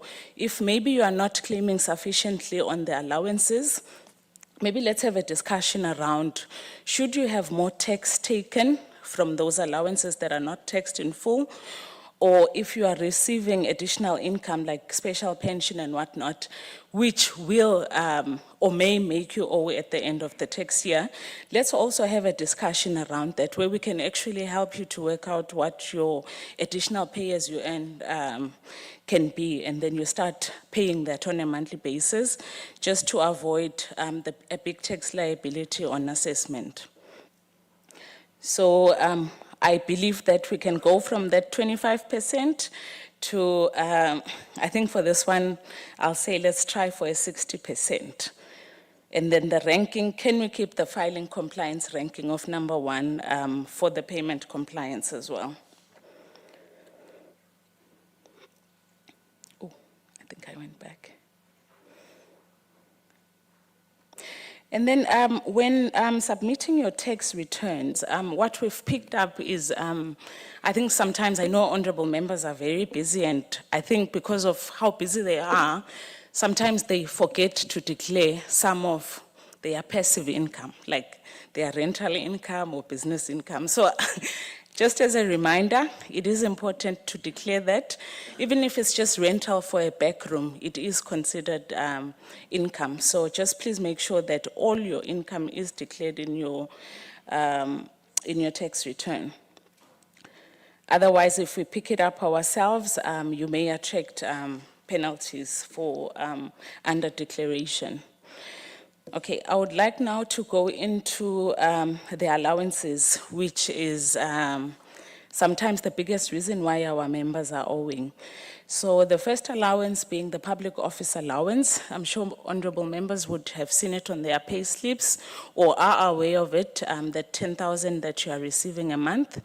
So only 5,000 rand of that allowance is taxed, and then the rest gets taxed on assessment. So if you do not have any expenses that you've claimed against that allowance, you will owe. Just to break even, you need to claim at least about half of that allowance in your expenses. So the yearly allowance is 120. So if you've worked for the full year, you would have received 120. So not to owe, you need to make sure that your expenses are at least reaching 60,000 rand. And then, sorry, I think I'm just struggling with the remote.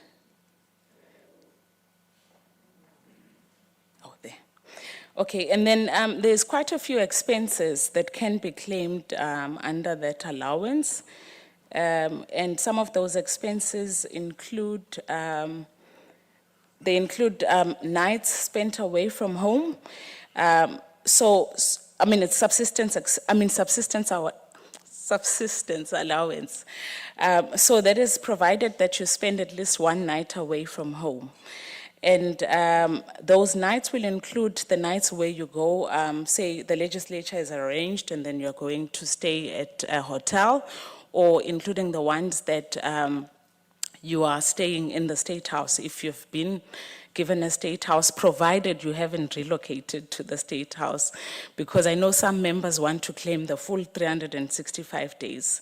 So we are saying we are not going to allow claims for convenience.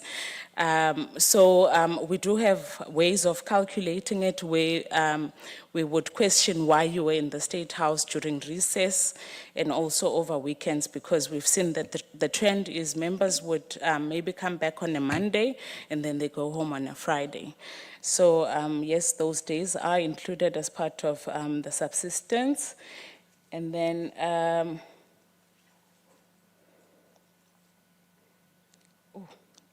I think instead of going down, I keep going up. Forgive me, honorable members. Now I'm going forward.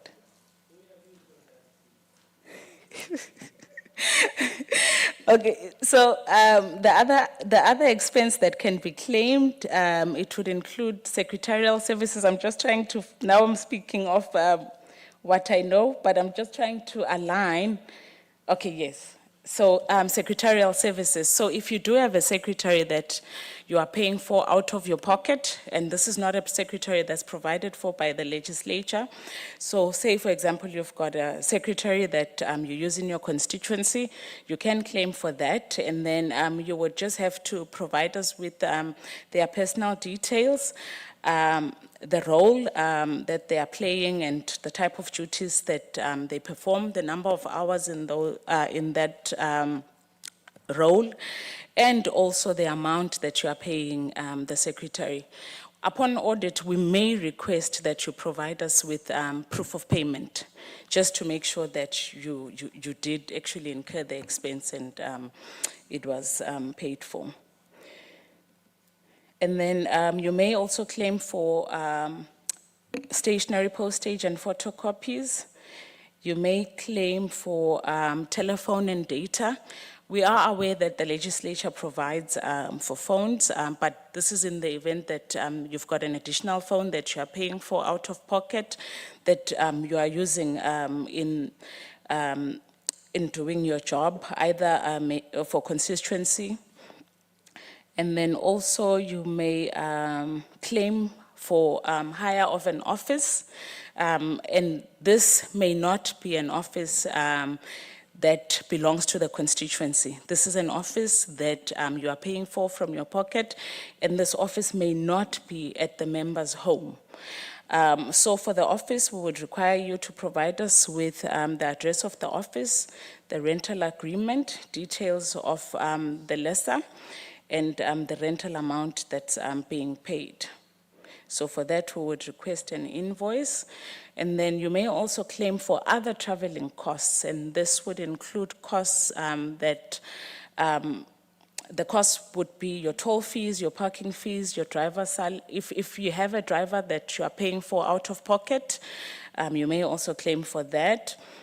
And then this can also include your Uber costs, and also if you've hired a vehicle, that could be included here, but you would have to provide us with reasons why the vehicle was hired, and then also with the rental agreement of that vehicle. So this is not a vehicle that you've hired for holiday.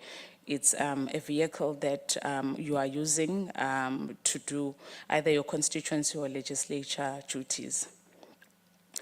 Okay, and then, so if you know that you will not get to the 60,000 or at least half of the allowance, it's important that you have a conversation with HR to try and get more pay as you earn deducted from that allowance. Because as I said, it is only taxed 50%. And then the next allowance is the travel allowance.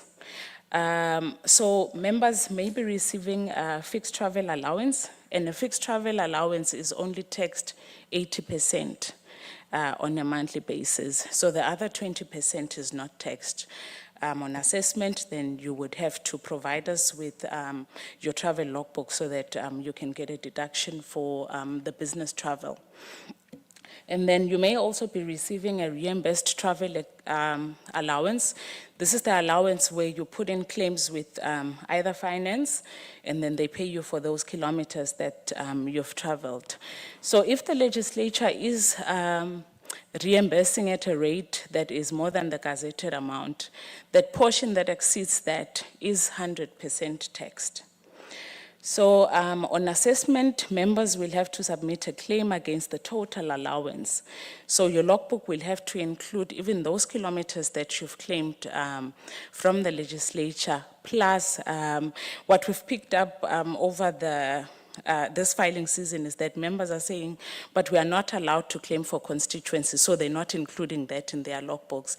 But for SARS purposes, you have to include your constituency travel. The only travel that you cannot include is the political party related travel.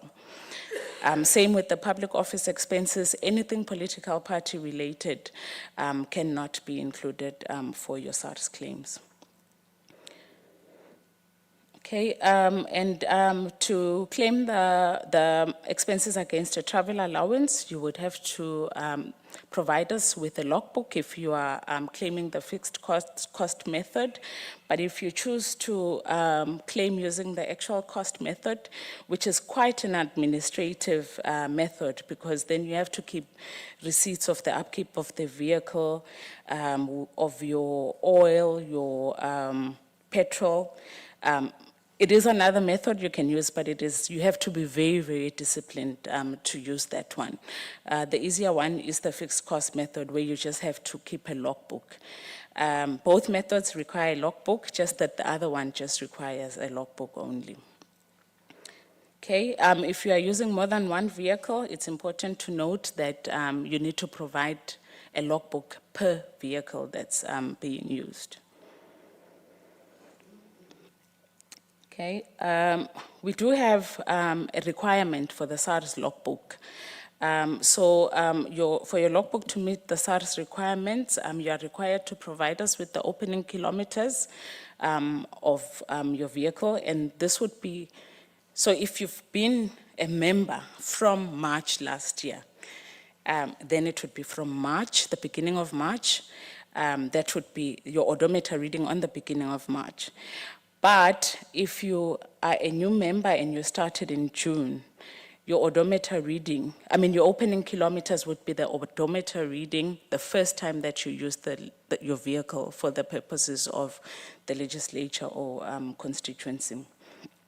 Your closing kilometers, that's the odometer reading of your vehicle at the end of the tax year. So it would be your odometer reading on the 28th of February.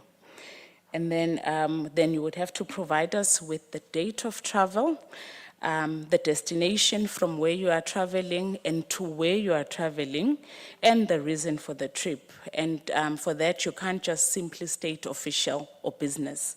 If it's let's say, if it's a seating, then you will just say you've come for a seating.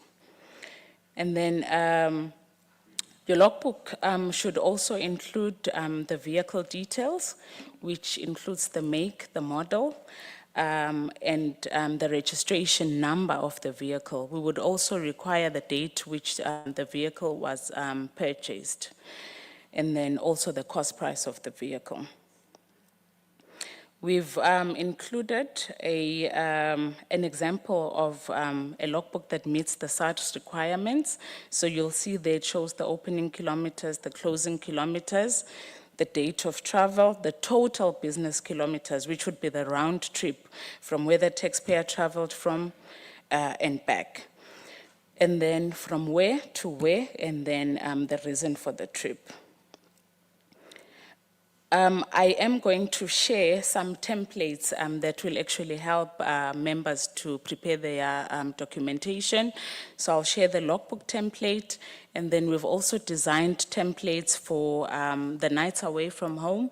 We've designed templates for the secretary and the driver, just to assist members in compiling their documentation. And then for the purposes of time, I'm not going to go much into the medical expenses. I think members can just go through that. But I'm just going to flag a few important things on this one. That if you are contributing for medical aid for either your mother that's not on your medical aid, and you are paying for that, so you can also include it in your return. But you would also have to provide us with proof that you are contributing to that, including the medical tax certificate. And then I think the other important thing to note here is if you are a person with disability. You have 7 minutes. Oh, okay. And thank you, Honorable Chair. And if you are a person with a disability, it's important to obtain your ITRDD form from the doctor that actually diagnosed you with that. And then quickly to touch on donations, just to mention that this is not the party donations. It's donations that are made to a public benefit, qualifying public benefit organization. And for that, you would have to provide your Section 18A certificate to be able to include that in your return. And then the Home Office, I will leave that for members to go through, just to see what else. And then the provisional tax also, I will leave that for members to do, to go through. And then I think the other important one is how do you go about making a payment? I think the mistake that most honorable members make or most taxpayers make is that when they see that they're in trouble with SARS, they tend to run away instead of coming forward because we know that it's an affordability thing and you may not be able to pay the debt once off. So instead of running away, I would encourage you to come forward and have a conversation with SARS, ask for a payment arrangement. And then not to say that SARS will always agree to that payment arrangement, but it's a negotiation thing. If we feel you are asking for much less, we may request for you to provide us with your income and expenses things so that we can just try and determine your affordability if you can't afford more.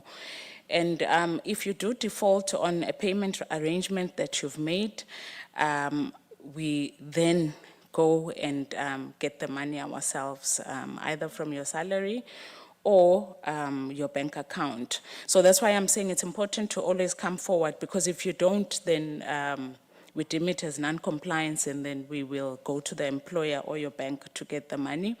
I think the other important thing on this slide is we often get asked, what's the SARS account number? So SARS is a public beneficiary. When you do your EFT, you look for SARS under public beneficiaries, and then you pay into the income tax account, and then your payment reference is your tax number followed by a capital letter T and 8 zeros. It's included in the slide, so if you just need to pay us, you can just check for the reference on that slide.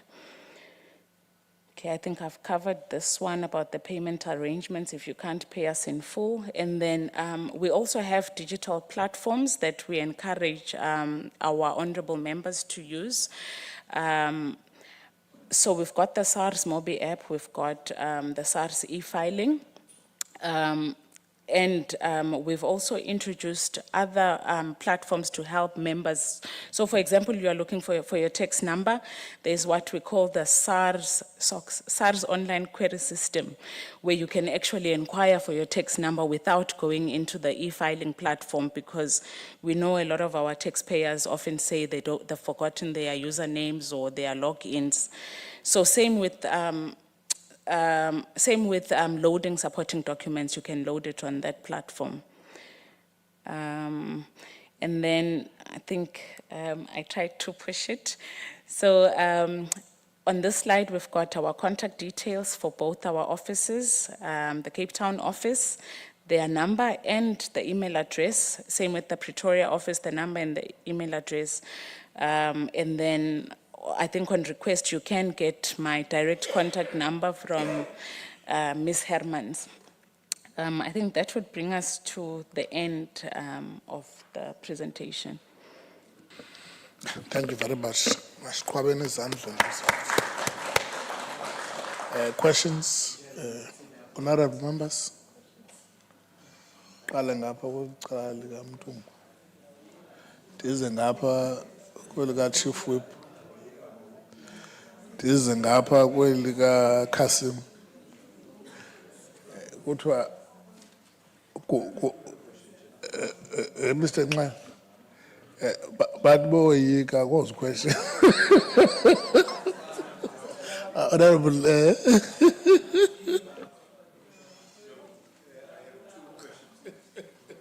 Oh, I have two questions, Chair. The first one is proof of payment. You talking about assistance to your office. Sometimes it is not something that is frequent. I stay here in East London and I travel between East London and PE.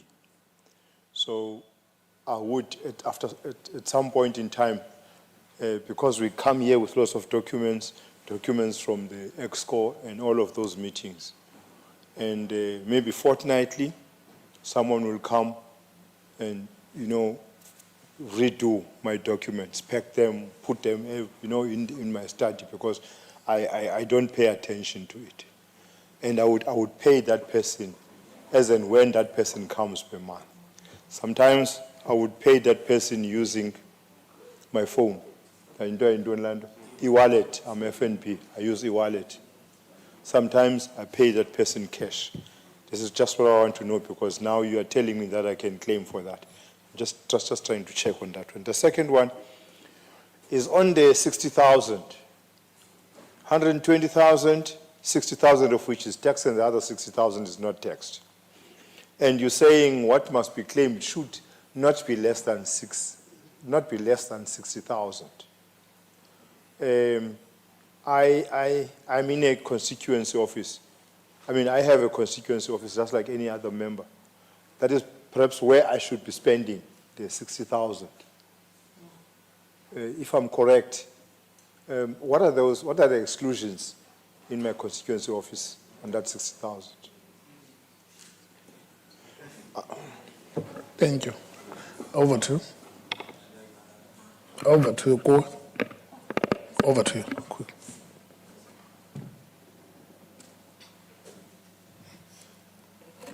Oh, it was just the one question. Yes.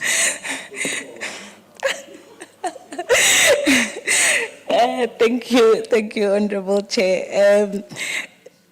I think to be safe, I'll leave my number for one-on-ones, because I know that's where the real questions are going to come.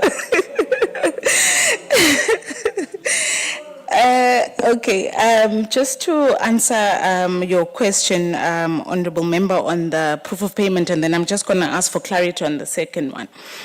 So, for example, so burden of proof is always with the taxpayer. You need to convince the auditor that you did incur those expenses. So, for example, we usually have difficulties with the ones of cash, because then we cannot prove them. And then with the e-wallet, I think that one I can say, even though we can't really prove that it was not maybe to... The first question, it has twofold, the first one. It's periodic, this payment. Yeah, it's not monthly. Yes. Yeah, okay. And then the second one is what are the exclusions in the constituents? What is it that I cannot do that SARS won't pay it? Okay. Yeah. The e-wallet. Okay. So even, I was saying that even though we can't really prove that it was not an e-wallet to a brother, but we have to believe you as the taxpayer. So for that, if you can provide an invoice accompanied by a bank statement that will show that payment via e-wallet, to say, okay, this is what I was paying for. And the dates must align to that invoice that you are providing. And then the periodic is fine, just so long as you can provide us with the invoice and the proof of payment. It doesn't have to be on a monthly. We understand some members say, I've got a driver, but I don't use him every month. For example, maybe from October to whatever, those are my tired months, that's when I will use a driver. So long as you can just provide us with the contract or invoice along with the bank statement. And then in terms of the exclusions, so it would be, if it's not anything that's listed from that list, so if it's not stationary, if it's not, so the expenses, we are guided by those expenses that I've mentioned. I know the one that often gets asked is the one where you are buying lunch, because the guys have worked overtime and what. Unfortunately, those ones do not count because entertainment only counts if it's considered a civic event. So, so unfortunately, for that reason, it will not count. I'll hand it back to you, Honorable Chair. Thank you very much. Team leader, Mr. Nxele, amazwi akho okugqibela. 2 minutes, Val.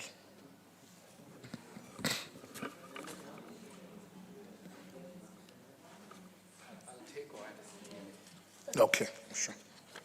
I'm hoping that we did not ask questions because it's clear.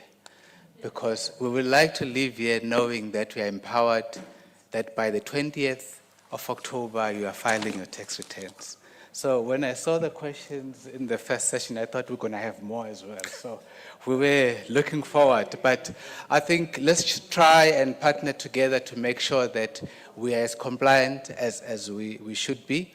And we always appreciate being invited here as well, I think, to partner together. But after the 20th of October, maybe you'll get a call from me to tell you how we have performed. Thank you very much. Thanks very much, honorable members. Can we? Thanks very much. That concludes the discussion on this matter and the business of the day. The House will adjourn until Thursday, the 9th of October 2025 at 10 at Raymond Mhlaba Chamber for the consideration of public participation work reports as well as a debate of motions. The House is adjourned. Thank you very much, honorable members. Thank you, Chair. Sacelo SARS, one-on-one.